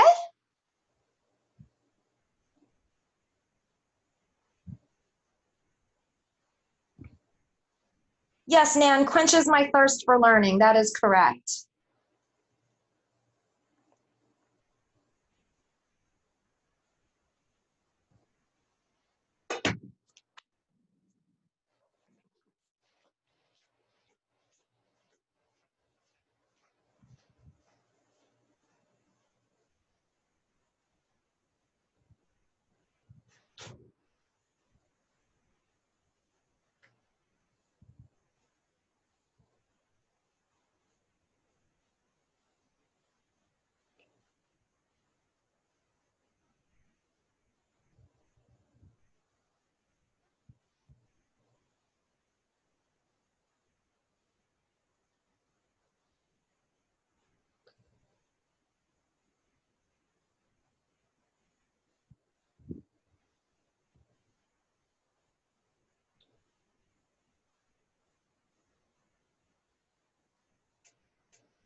Hello, everyone. I would like to take a few minutes to review the portfolio process with you. Before I do, I want to review a few items. First, please focus on the online module work. This work assists in preparing you for your portfolio, as well as provides you opportunities to work through creating artifacts that can be submitted for your portfolio. Your instructors will work hard to provide you feedback and guidance on any revisions that they feel are necessary for your artifacts. Do not forget that you can use the items that you create in your online module section for your portfolio, with maybe a few tweaks. When you come to the end of your online module work, you will spend about a week in the gallery walk. This activity provides you the opportunity to curate at least one artifact to use, write a brief contextualization, get feedback from your peers and your facilitators, to revise any items needed. I strongly encourage you to use this time, as you will find it extremely beneficial when working on your portfolio. Your portfolio phase will begin upon the completion of your online module work. You must receive an 80% or higher in your course to move to the portfolio phase of your certification. Please stay on task and work through your online work at the pace set by your facilitators. In your current course, we have provided some resources for you. In the portfolio section, you will see the criteria guidelines document. This document is very important, as it provides guidance on your criteria and what is expected of you for your submission. We encourage you to read through the reflective questions as you choose your artifacts to submit. Consider this an evaluation tool for you to use as you're creating your portfolio. Pay close attention to any words or phrases that are bolded, underlined, or in a different color. This area has some clarifying information so that you can identify how your role fits into your portfolio for submission. We also provided some additional information on the structure of your portfolio. Please take a moment or two to read through this. Additional information is provided in the portfolio submission area. A link to the alignment map, what you will hand in for your portfolio submission, is included in this section. You will use this as the foundation of your portfolio submission. Please complete the section at the top, as this provides guidance to your evaluation team when they are reviewing your portfolio. Here is also where you will add the links to your artifacts and write your contextualizations. Additional information is available in the portfolio submission area when you are ready to move on for the final phase of your certification. Good luck.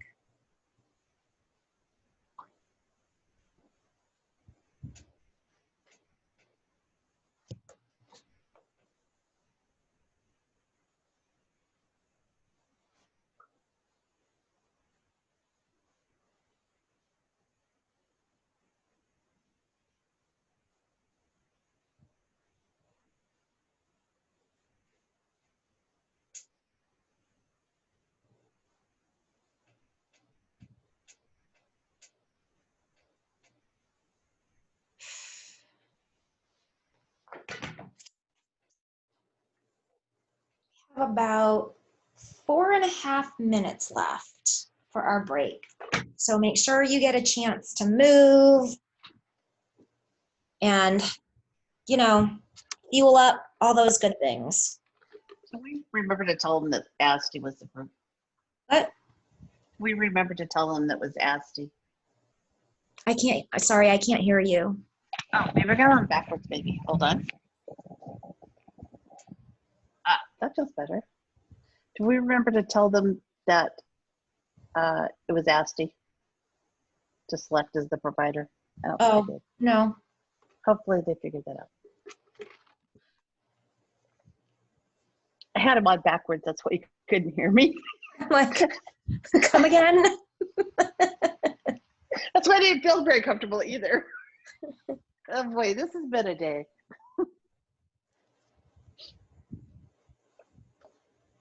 I'm going to blame it on. Oh, good. Taylor selected ASTI. Yay.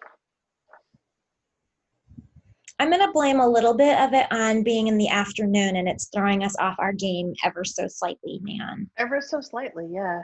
Oh, Beth did too, chose ASTI. Cool. I wore my shirt, my ASTI shirt enough times. They probably. I wore something different today. Okay, we have about 3 minutes left, according to my trusty timer. Ay. I'm ready for a nap.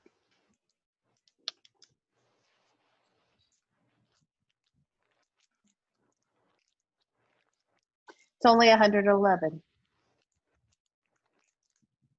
degrees.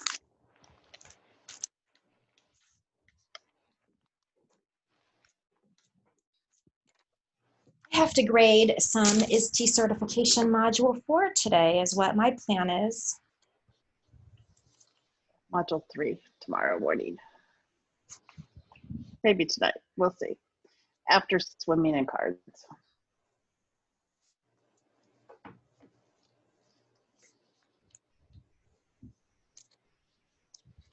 I'll take Mom for another procedure tomorrow morning. She has to check in at 5. She checks in tomorrow at 5? Mm-hmm. And they don't do it till 7:30. So that's a long time to wait. And you just have to, I mean, not have to, but you only get to drop her off, right? You don't get to go in. Right. So I'm just going to drop her off and just have her call me when it's done. That's early. Yeah. Especially for me. But 1 more minute. If you haven't gotten your item, I would encourage you to do that.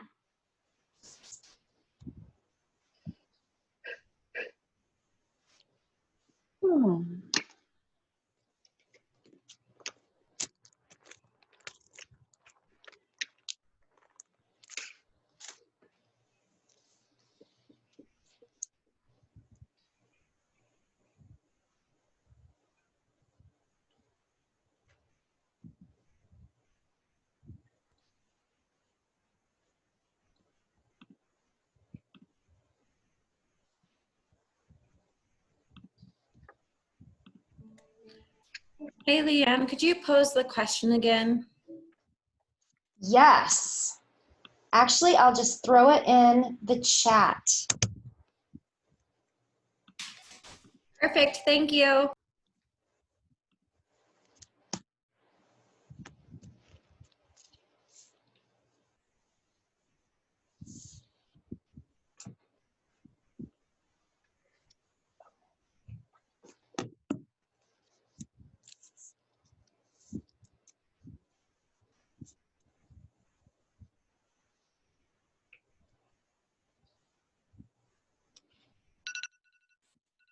Okay, so if you want to, oh, look, everyone's camera's back on. I can see everyone's faces.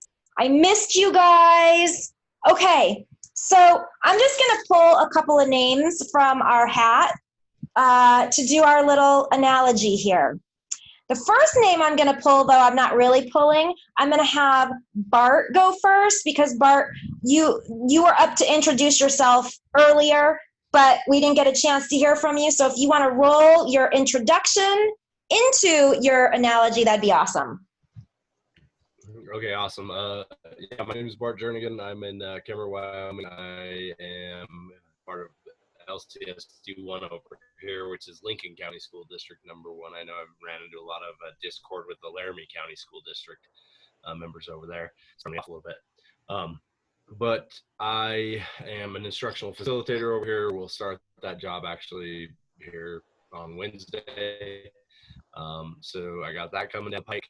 My favorite tech tool is Twitter in terms of like classroom, but I love, in terms of classroom, my favorite tool is Canvas, but in terms of professional development, I love Twitter.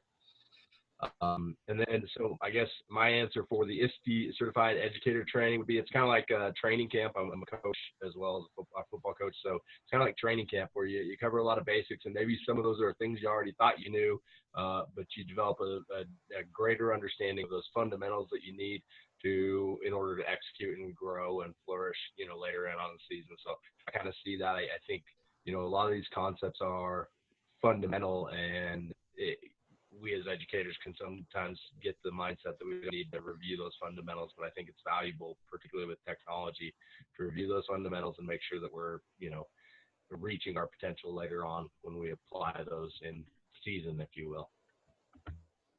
Cool. Thanks, Bart. I definitely agree with you in terms of the fundamentals thing. That was a good one. I haven't heard that someone describe it like that before.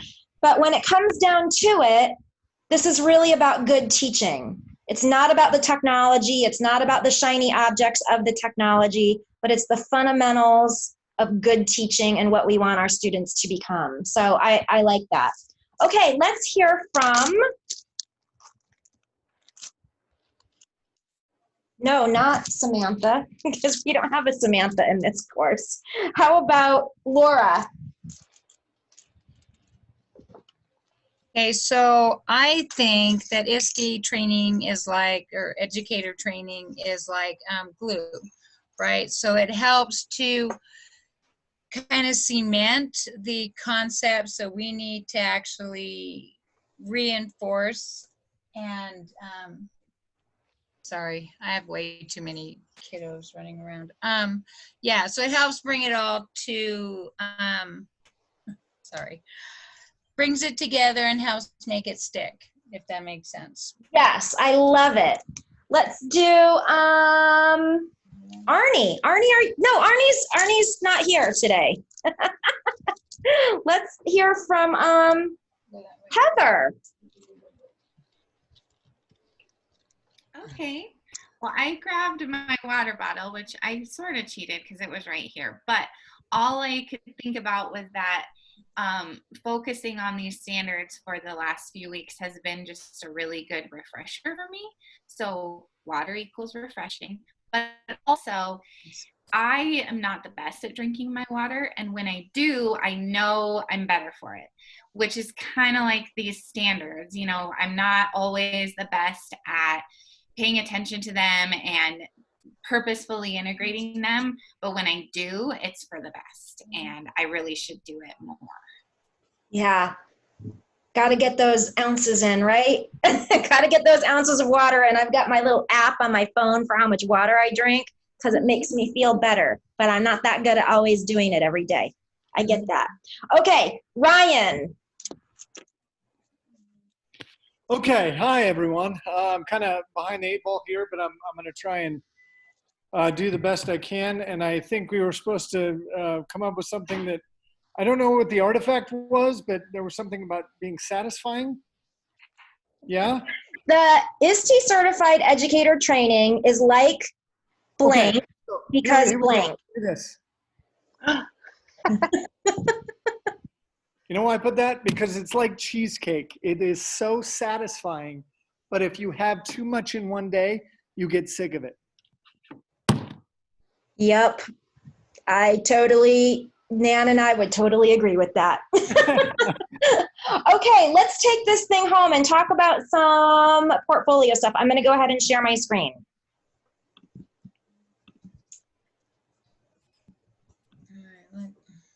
Okay, so this section of the training is called From Goal Setting to Goal Stretching. Meaning, we've set our learning goals, kind of what you said, some of you at the beginning of the session. I set these goals on my note card during session 1. I'm not quite there yet, but I'm going to continue to stretch myself. And that's where we get into the online modules and portfolio development. Now, was that a dog? Yes. So if I were going in a very linear fashion, I would probably talk about online modules next, because that's what comes next. And then I would talk about portfolio development. But in the spirit of backward design, I'm going to talk about portfolio development first, then we're going to backtrack to the modules. So we've already talked a little bit about the portfolio. So part of this is just going to be a review. Multiple parts to this ISTE CERT journey.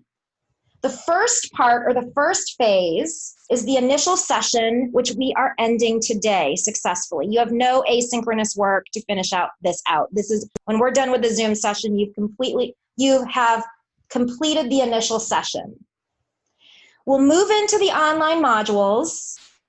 And then after you're done with the online modules, from that point on, you will have 6 months to develop and submit your portfolio, which then an evaluator from ISTE will review. What I'm going to ask you to do is to think about what questions you have. And I'm going to ask you to throw your questions in the parking lot. So, oh, Nan already put the URL of the parking lot in there. That's awesome. So if you want to go in there, go to the very bottom, and I'm going to actually do this.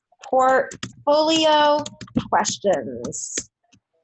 And you can go ahead and put all your questions there. And I'm going to set the timer for about, I don't know, we'll start with 2 minutes and go from there.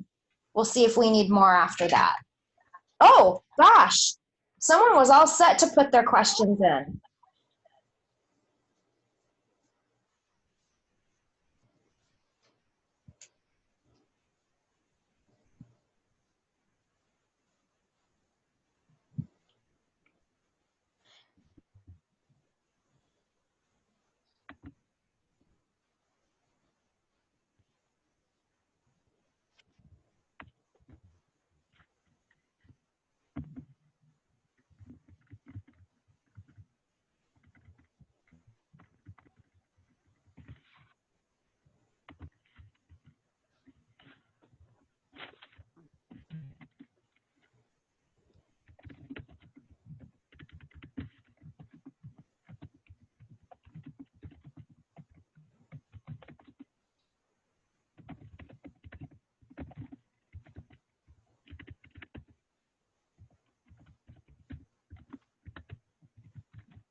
Lots of good questions coming in. You have about another minute to finish up thinking about them. If you don't have any, that's fine. Or if someone has already posted the same question that you have, that's fine. But I just want to make sure that we're able to address the concerns that you have.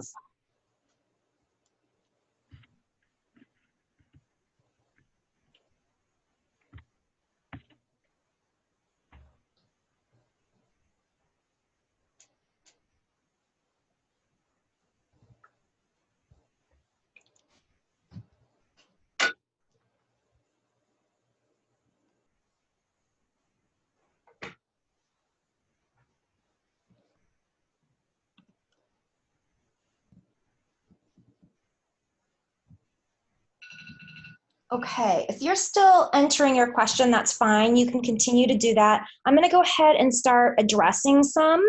The first one that I want to address is this one about keeping up our certification and recertifying. And I've got 2 answers to that question. One has to do with the ISTE side of that question, and the other has to do with the Wyoming side.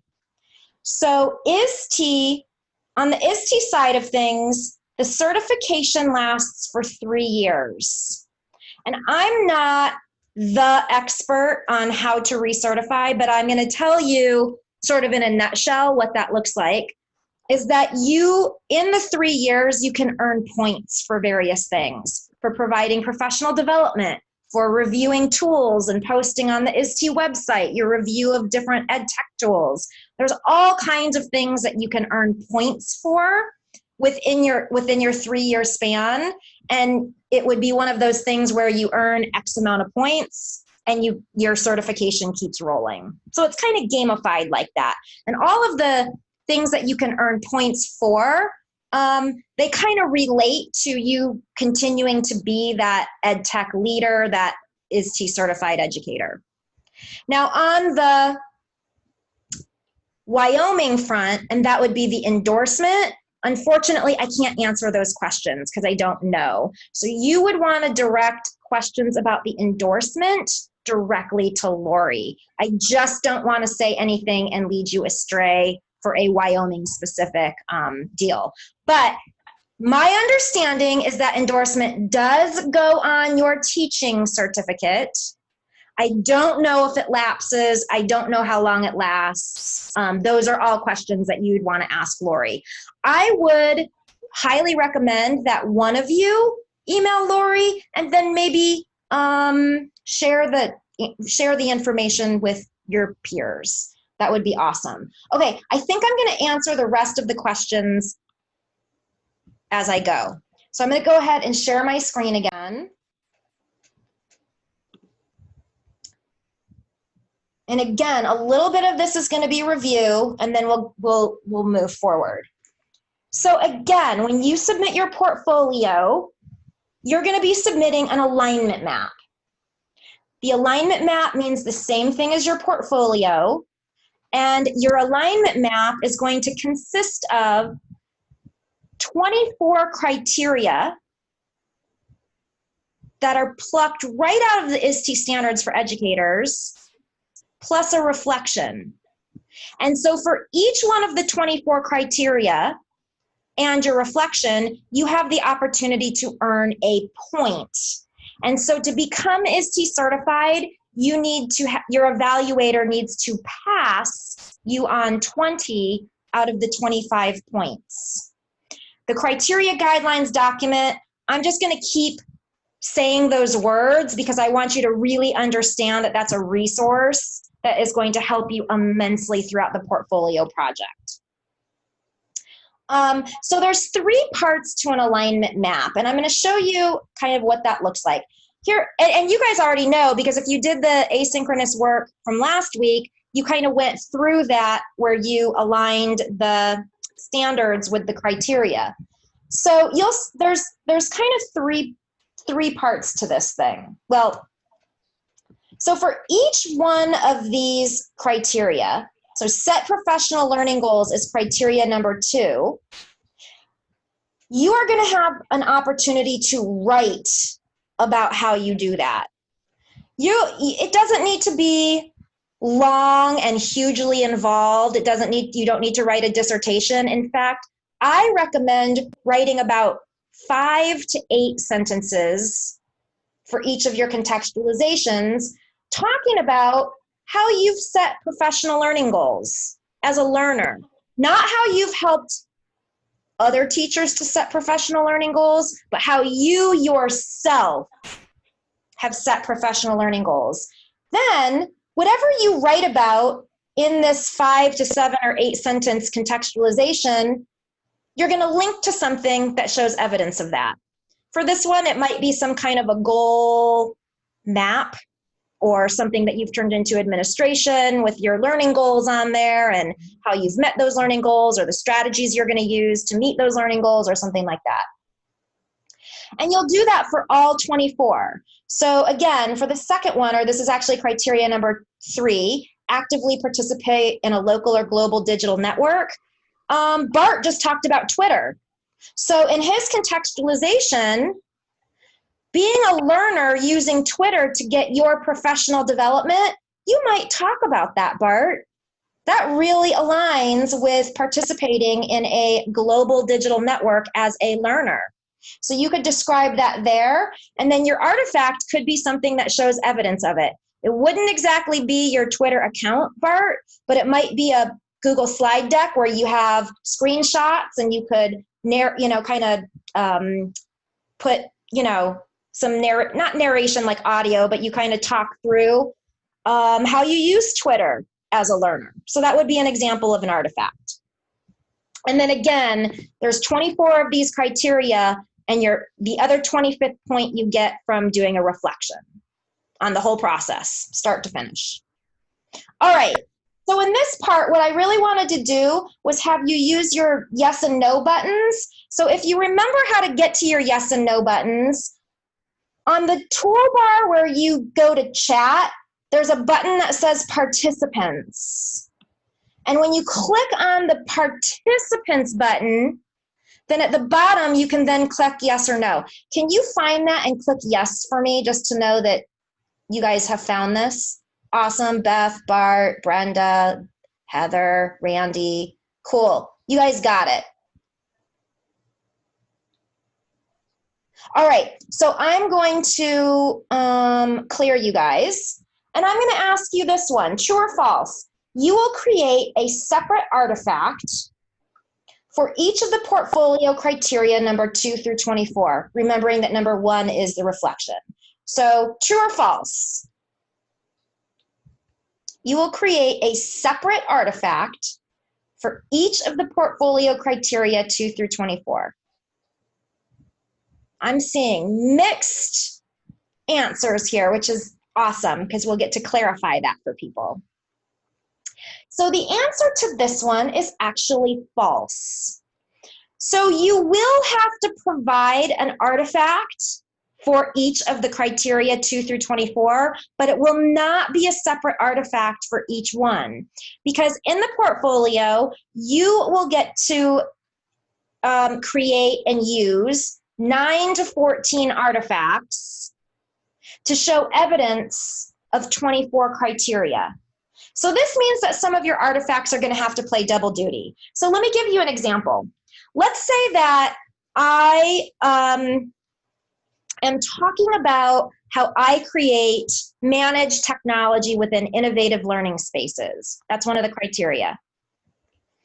And I'm talking about my makerspace, making this up, my makerspace. And I create a whole lesson plan for my artifact around how I manage the technology and the student learning experiences within that makerspace. That would be then, that lesson plan, I could use that as an artifact for that criteria, right? And off the top of my head, I can't remember which one that is. I think it's 19 or something like that. But let's say that the lesson plan also has a component where I am helping students to set goals. And I'm having students really take ownership of their learning as they're designing a solution in that makerspace.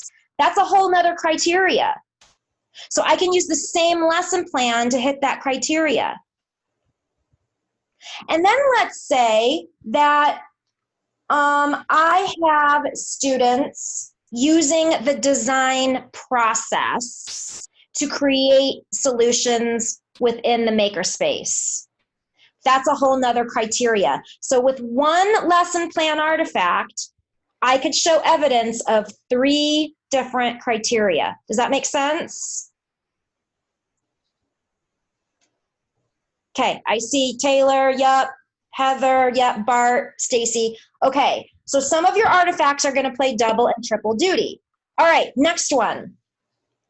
Portfolio development is a completely independent activity, and for the most part, you'll complete and submit on your own.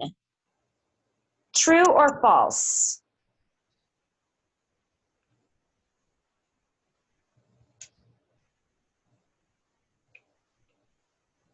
Okay, so the answer to this one is a little bit true and a little bit false.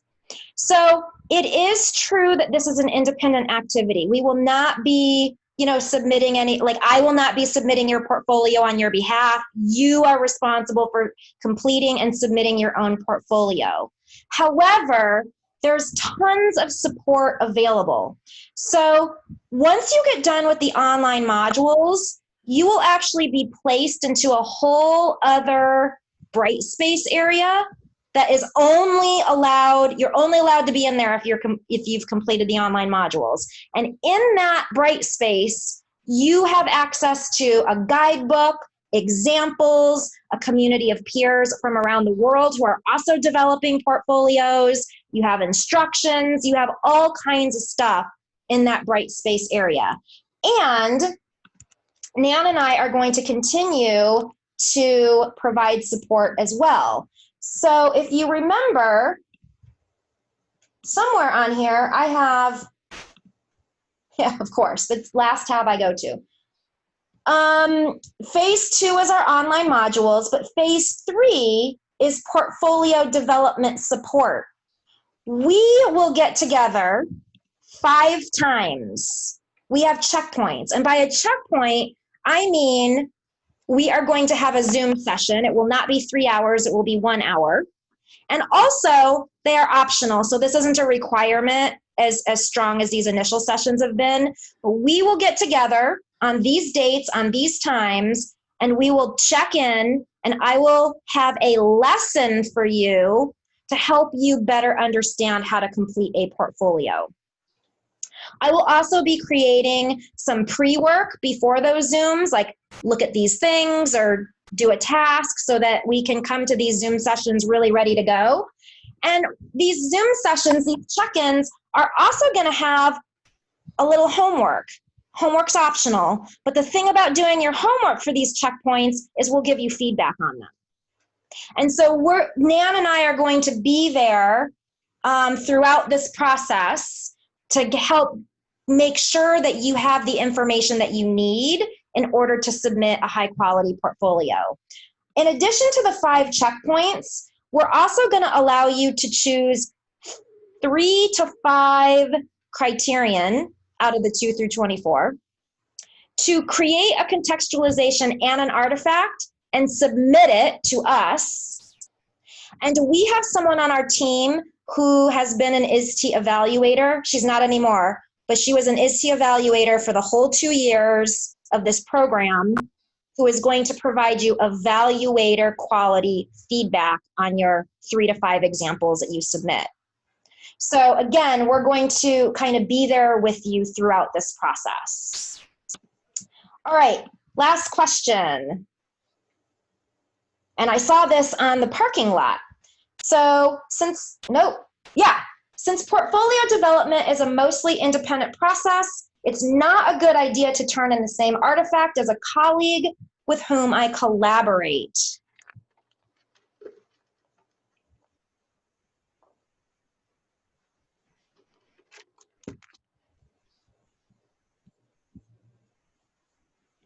So the answer to this question is also a little bit true and a little bit false.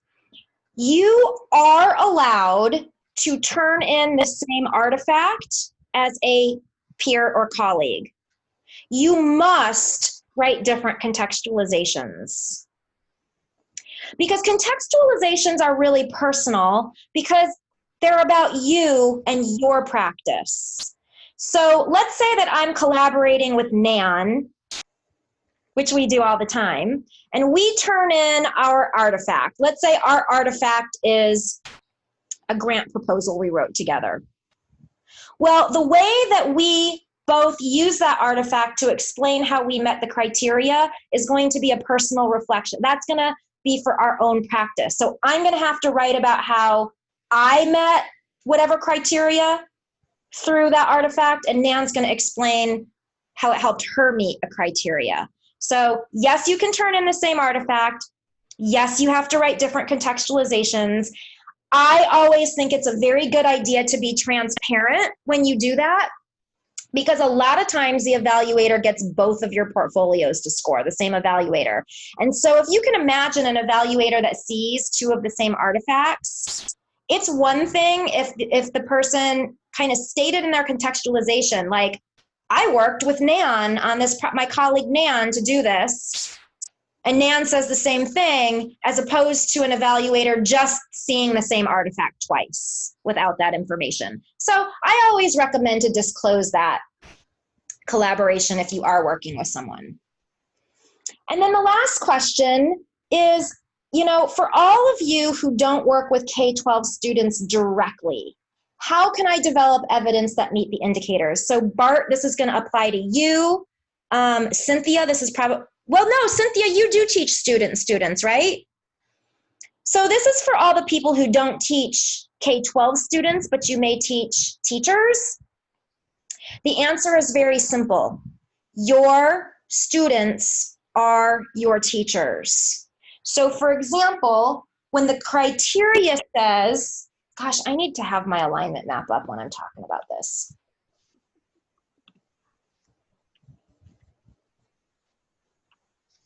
When the criteria says, provide alternative ways for students to show competency, you're going to think about that as you being a teacher of teachers. And so you'll just say, I need to provide alternative ways for my teachers to show competency of what I'm teaching them. See what I'm saying? Bart, that makes sense to you? So let's look at a different one. This one says, create opportunities for students to use a design process or computational thinking process. So again, you'll just replace that. Create opportunities for my teachers to use either a design process or computational thinking process. So something that you do with them, you might throw out a problem and have them use a design thinking process to come up with a solution. That would be an example of how you would meet this criteria. Okay, you with me? Cool. But let me show you this. Set professional learning goals. I want you to remember that for most of the criteria in learner and leader, these have nothing to do with students. So it doesn't matter if you're a principal, an instructional teacher, a librarian, or a higher ed professor. We can all set professional learning goals. These have nothing to do with students, and many of these criteria don't. I would say that most all of them in learner have nothing to do with your students, and also leader has nothing to do with students. When you look at number 7 and it says model new resources, that's actually to your colleagues, not to your students. And so, you know, because you're being a leader. So that's how you would meet it when you're not working directly with students. Heather has a question. Yes, Heather. Well, so Stacy and I are both kind of similar in this way where we do work with students, but we also have a leadership role in our building. Yep. Do we need to pick one lane or another? No, Or can we? the great news is you can use all your different roles. So what you'll do is when you introduce yourself on your alignment map, you're going to want to be very clear that you have 2 roles and that you're meeting these criterion using both roles. Then in your contextualization, you're going to tell the evaluator which role you're sitting in so they understand as they're reading. So you can switch, you know, because I know a lot of people who do professional development and teach students. So you just, your job in that, Heather, would just be to make it clear for the evaluator, because I will tell you, I've evaluated portfolios, and when a person doesn't do that, sometimes I'm like, wait a minute, I thought this person was a professional developer, but they're talking about K-12 students, and I don't understand. Is this something that they did, or is this something a teacher did? Like, it's very confusing. So you just want to like articulate that and you'll be all good. Okay, perfect. Thank you. You're welcome. Okay. Any other questions that I can answer right this second? No, I'm not even going to ask you because we've got a little bit more and hopefully we'll answer them soon. Okay, so from the evaluator's point of view, your alignment map is kind of like a flashlight. So the point that I want to make here is that your evaluator doesn't know you. So it would be one thing if Nan and I were evaluating your portfolios, because we sort of know who you are. We know your roles. We have a sense of what you believe by your reflections that you've been leaving in Bongo and things like that. But your evaluator isn't going to know you. And so you really want to use your contextualization as a flashlight and your artifact to show that evidence. I'm not going to get too much more into this, only because we have those 5 checkpoints where each one of those checkpoints we're going to be doing a lesson about how to build your portfolio. So just kind of an overview here. And then I just wanted to show you one example of a contextualization and an artifact.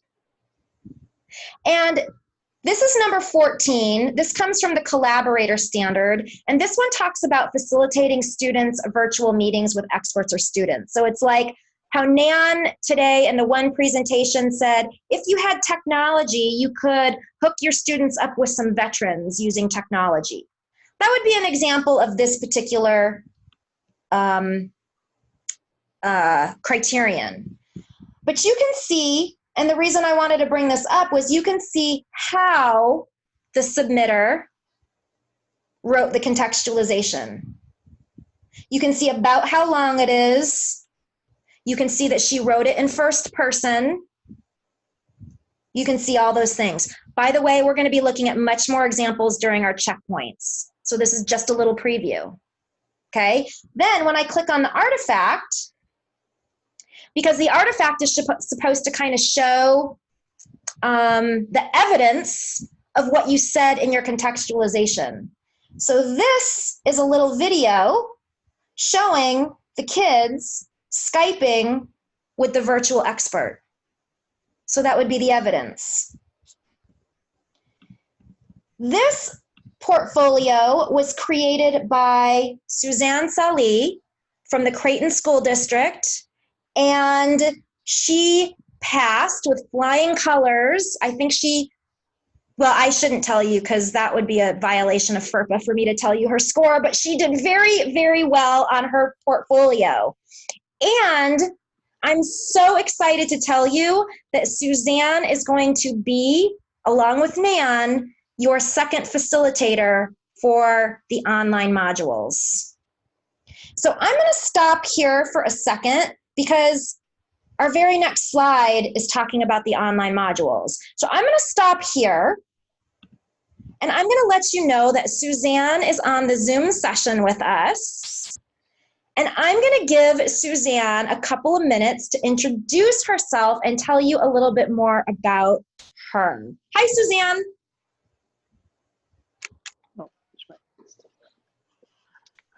Hi, everyone. I'm so excited to meet you. I've been hearing some really great things about all of you and how you've been progressing through ISTE Certified Educator training.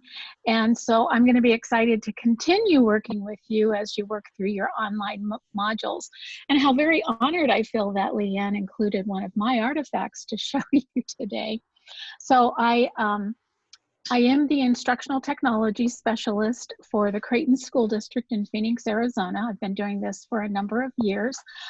Creighton, the district where I work, actually also happens to be the district where Leanne worked many moons ago. Yay! I'm also part of, yay! Crazy Creighton. Today was our first day with students during remote learning, and it's been a crazy day. But I also work with ASTE, the Arizona Technology and Education Association, along with NAN. I do a lot of professional development with them. I was their president for a year and have been serving as past president now. And anyway, but Nan and I have worked together for quite some time in many different capacities over the years. So I am a teacher. I was in a classroom as well as being instructional technology. I'm also a wife, a mom, and a grandma to two wonderful little boys who live in Houston, Texas. So I'm just excited to be here, to get to meet you today, and I look forward to working with you over the next few weeks. Okay? Thank you. Awesome. Thank you so much. Suzanne is like awesome, you guys. We have known each other for oh my gosh, maybe 15 years, Suzanne? Yeah, well, I've been in the district 21 years, so. Oh my gosh, crazy. And we've done things over time through those 21 Absolutely. years. Anything. It's been huge changes, but all over time. Okay, so let's talk more about the online modules. I was supposed to, on our 15-minute break, open up the modules for you. They're hidden. And I forgot, but I'll do that right after we get done here. So I'm going to start with this slide. So for the endorsement, for this program, you have 9 weeks of online learning. There will be no Zoom sessions throughout these 9 weeks. This is all asynchronous learning. In those 9 weeks, you will cover 5 modules. So the first 4 modules are all like a topic. So module 1, designing for diversity. Module 2, assessments. Module 3 is digital learning environments, design thinking and computational thinking. Module 4 is the new digital citizenship. So you'll go through each one of those, and each one of those is 2 weeks long. Module 5 is just a 1-week module because it's basically a gallery walk where you choose something that you've been working on and polish it up and write a contextualization as though you were submitting it as a portfolio artifact. So that's kind of the transition from the online modules to then start really begin thinking about portfolios. So if we go back to the schedule, you'll see that our online modules start August 10th. That's a week from today.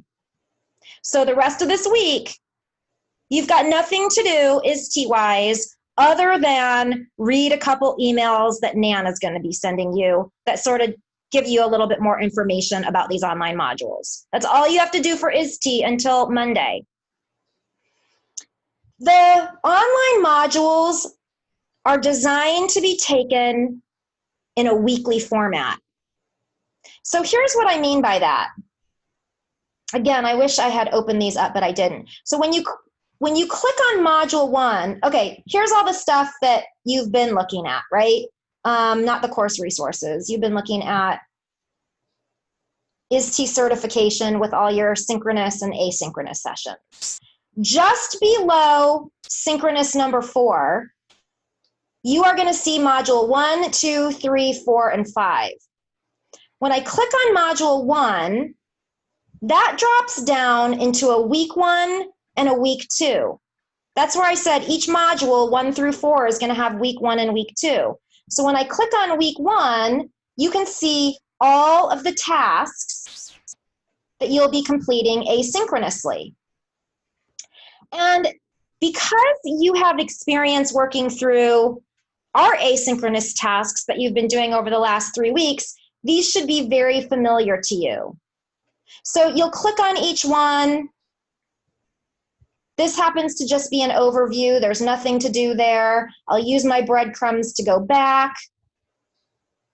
Then I have a review. I think a review is pretty much a learn. So there's some instructions and some resources for you to explore. I can use my breadcrumbs and go back and just kind of work my way through that content. There are things that are graded. So in the online modules, one of the biggest differences is these are graded and you will get feedback. Mainly the things that are graded are discussions and then a weekly assignment. So if, let's say I go to a discussion and I click on that and I see exactly what I need to complete this assignment. I need to start a new thread. I need to post an initial response and include all 3 questions and then respond to 1 peer by the end of the week. So it tells you exactly what you need to do to meet this assignment. If I scroll down to the bottom, I can click here and even see the rubric for that assignment. Okay, are you with me so far? Sorry, I know I'm going through this pretty quickly, but I want to make sure we get out of here right on time. It's been an afternoon. What I want you to know, I really want you to hear this, is that MET is 0.85 points, and that is sort of the bar, if you will, that you are trying to hit. You are trying to hit 85 points. You will see that just below that is a not met. So if you can imagine this line being the bar, and this is the example I always give. Bart, you'll probably appreciate this one. Maybe have, like I always think of it in terms of a pull-up. You either get a pull-up because your chin is over the bar, or if your forehead is hitting the bar, that's not called a pull-up. It's almost a pull-up, but it's not a pull-up. So this line is kind of that bar. You either did the pull-up or you didn't do the pull-up. So there is a space where you can earn a full 1 point and get that exceptional. And if you're the type of teacher that is like looking for perfection on everything, I would just kind of encourage you to temper that expectation, because when our facilitators give the exceptional, it's because they don't have any feedback to improve that. And most of the time, the facilitators are going to find something to improve. So, you know, it might be great and you definitely did a pull-up, but they might have a suggestion to where you can even strengthen that further. And in those cases, it'll probably be a MET. So I just don't want you to get discouraged if you're getting METs, because that's the bar. That's what we're looking for. Now, I already mentioned that the modules are going to be on a weekly basis. So that's why there's a week 1 and a week 2.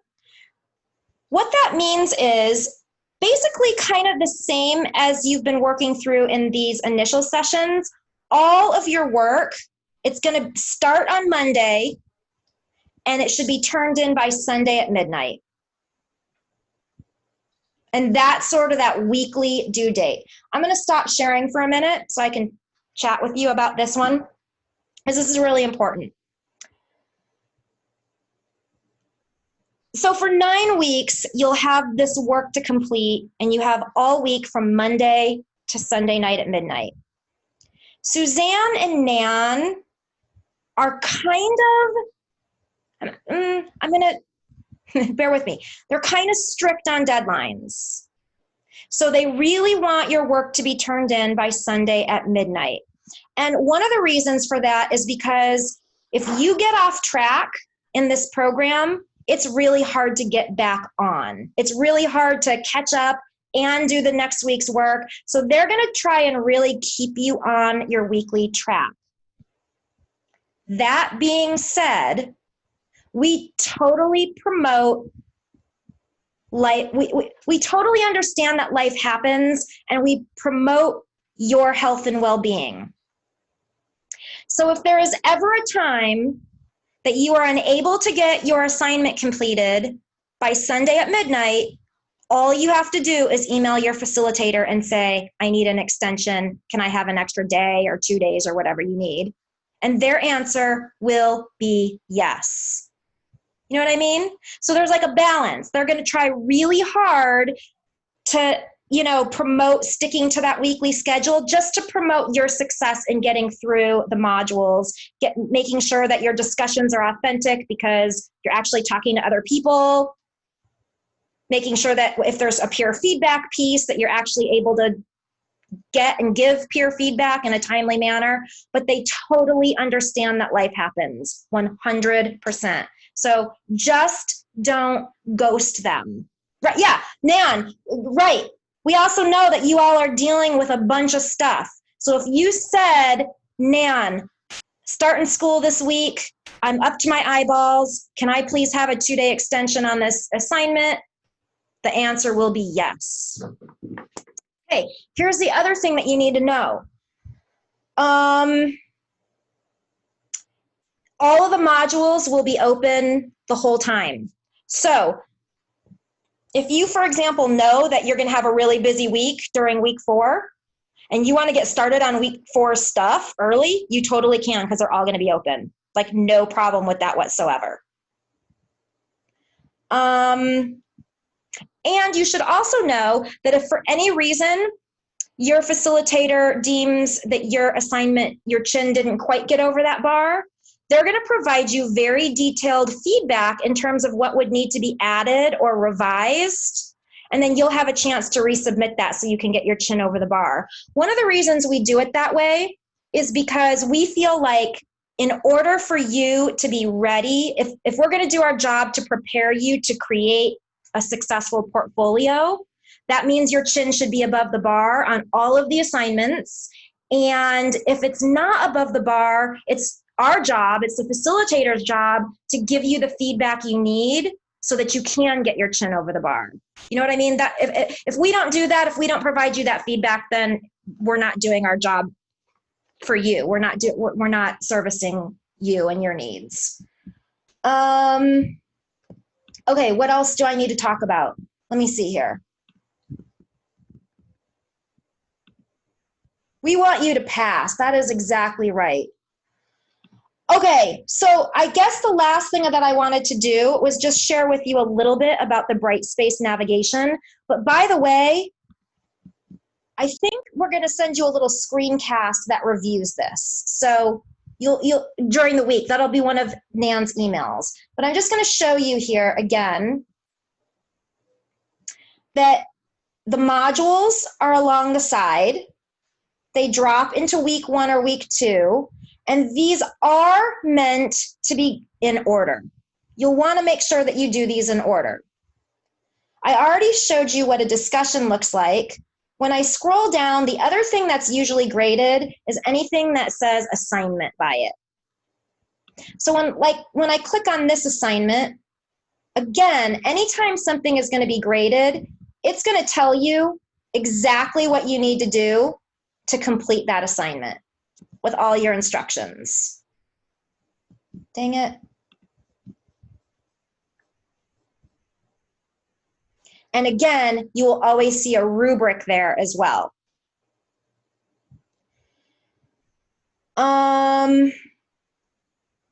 There is a weird thing here that I always get questions about, and that is, see these check marks over here to the side? You want to ignore those, because a lot of people think that they mean like, oh, once I earn a check mark here, that means I did that. But that's not really what this means. Unfortunately, I wish that's what it meant. But what this really means is you've clicked on this link. And so it doesn't really provide any useful information. So I'm just gonna encourage you to ignore these. The other thing I'm gonna encourage you to ignore that I usually get questions on is, let's see. When I click into any of these links, there's this thing at the bottom called an e-portfolio. Says reflect in e-portfolio. I'm going to ask you to ignore that too. It's a feature in Brightspace that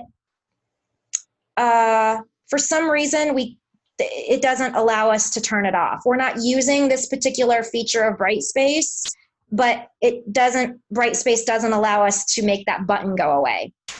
So it can be confusing because we also do an ISTE portfolio. So a lot of people are like, oh, this is where I start building my portfolio. And it's not. So I just want to make that clear. Nan, what else am I forgetting?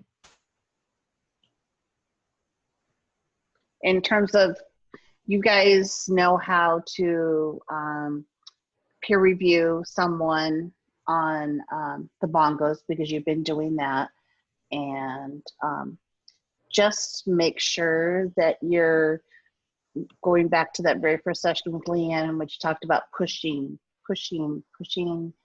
helping people dig a little deeper.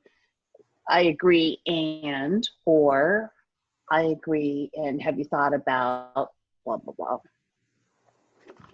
Or how else could you do this? This is all intended to continue to be a learning experience collaboratively for you guys and with your tribe. Oh, there is something that I need to show you. And that is your schedule. Hold on, where did I put the schedule? I don't know. It's in the slide. Here it is. Okay. So basically we broke you up into 2 groups. It doesn't really mean anything because everybody will be going through the modules together. All 16 of you will do module 1 first, then you'll move to module 2, 3, 4, and 5. But at least to start off with, we're going to break you in half in terms of who your facilitator is. So alphabetically from Randy to Beth, your facilitator for module 1 will be Nan, and alphabetically from Bart to Jessica, your module 1 facilitator will be Suzanne. They might switch it up for module 2, but we'll let you guys all work that out together. So what happens with your facilitator is that your facilitator will send you an email either Sunday night or Monday morning, because remember, all the modules start on Monday morning. So they'll always send you an email to prep you for the week, kind of give you a summary of what you're going to be doing that week.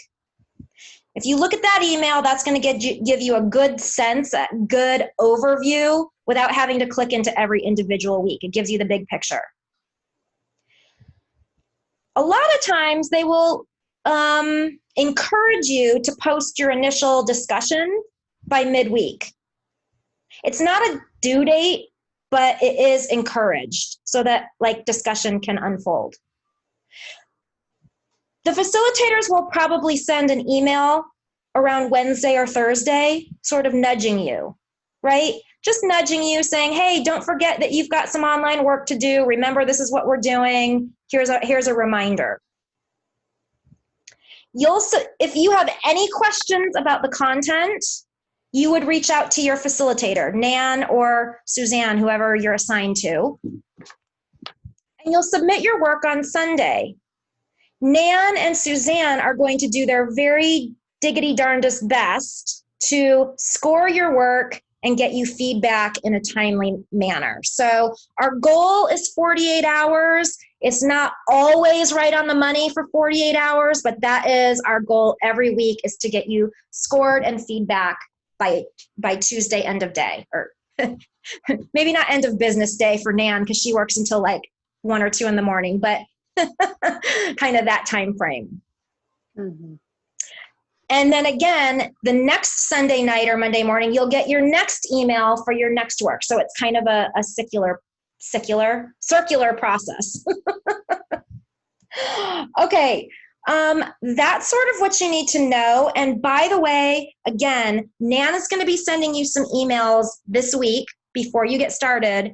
One of them is going to be a screencast going over this Brightspace navigation one more time. So if you didn't quite catch all that, you'll have a chance to review it before you get going. And you will hear from Nan and or Suzanne this coming, Sunday night, next Sunday night before you begin on the 9th, right before you start your first module.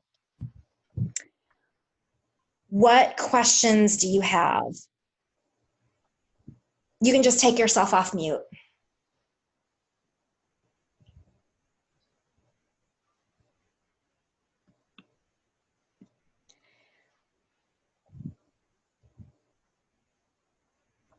So I either did a really good job explaining things because you guys have no questions, or I just really overwhelmed the heck out of you guys.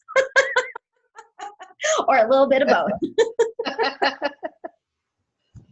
Or you're like, whoa, overwhelmed. It will become clear as you get into it, I promise.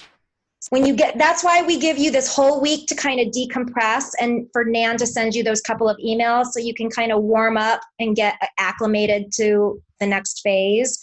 And Nan and Suzanne will walk you through it. You're not going to have to know too much because they're going to send you emails that tell you what to do. All right, Nan or Suzanne, any parting words? It could be Beth. Could be. I would say that just know that having gone through the modules like we have right now, you've got this. You guys will be fine going through the rest of the modules.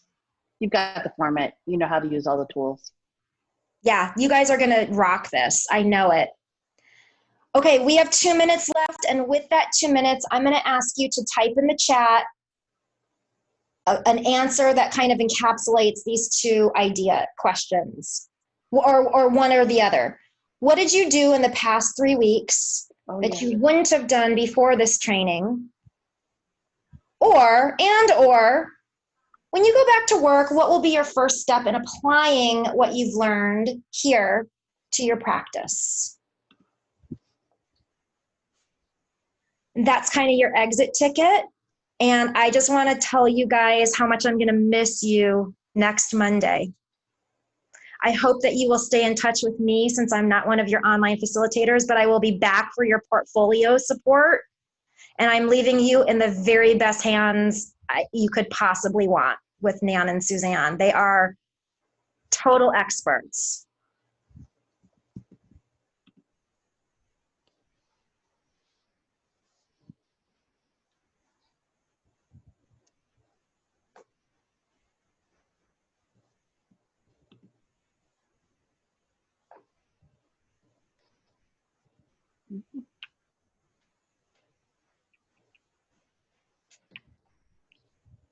And thank you for hanging in there on this afternoon. This was a little you know, different than the morning sessions. I think we were all a little bit more spent. As Taylor's yawning. I know, me too. I'm like, nap time. Nap time.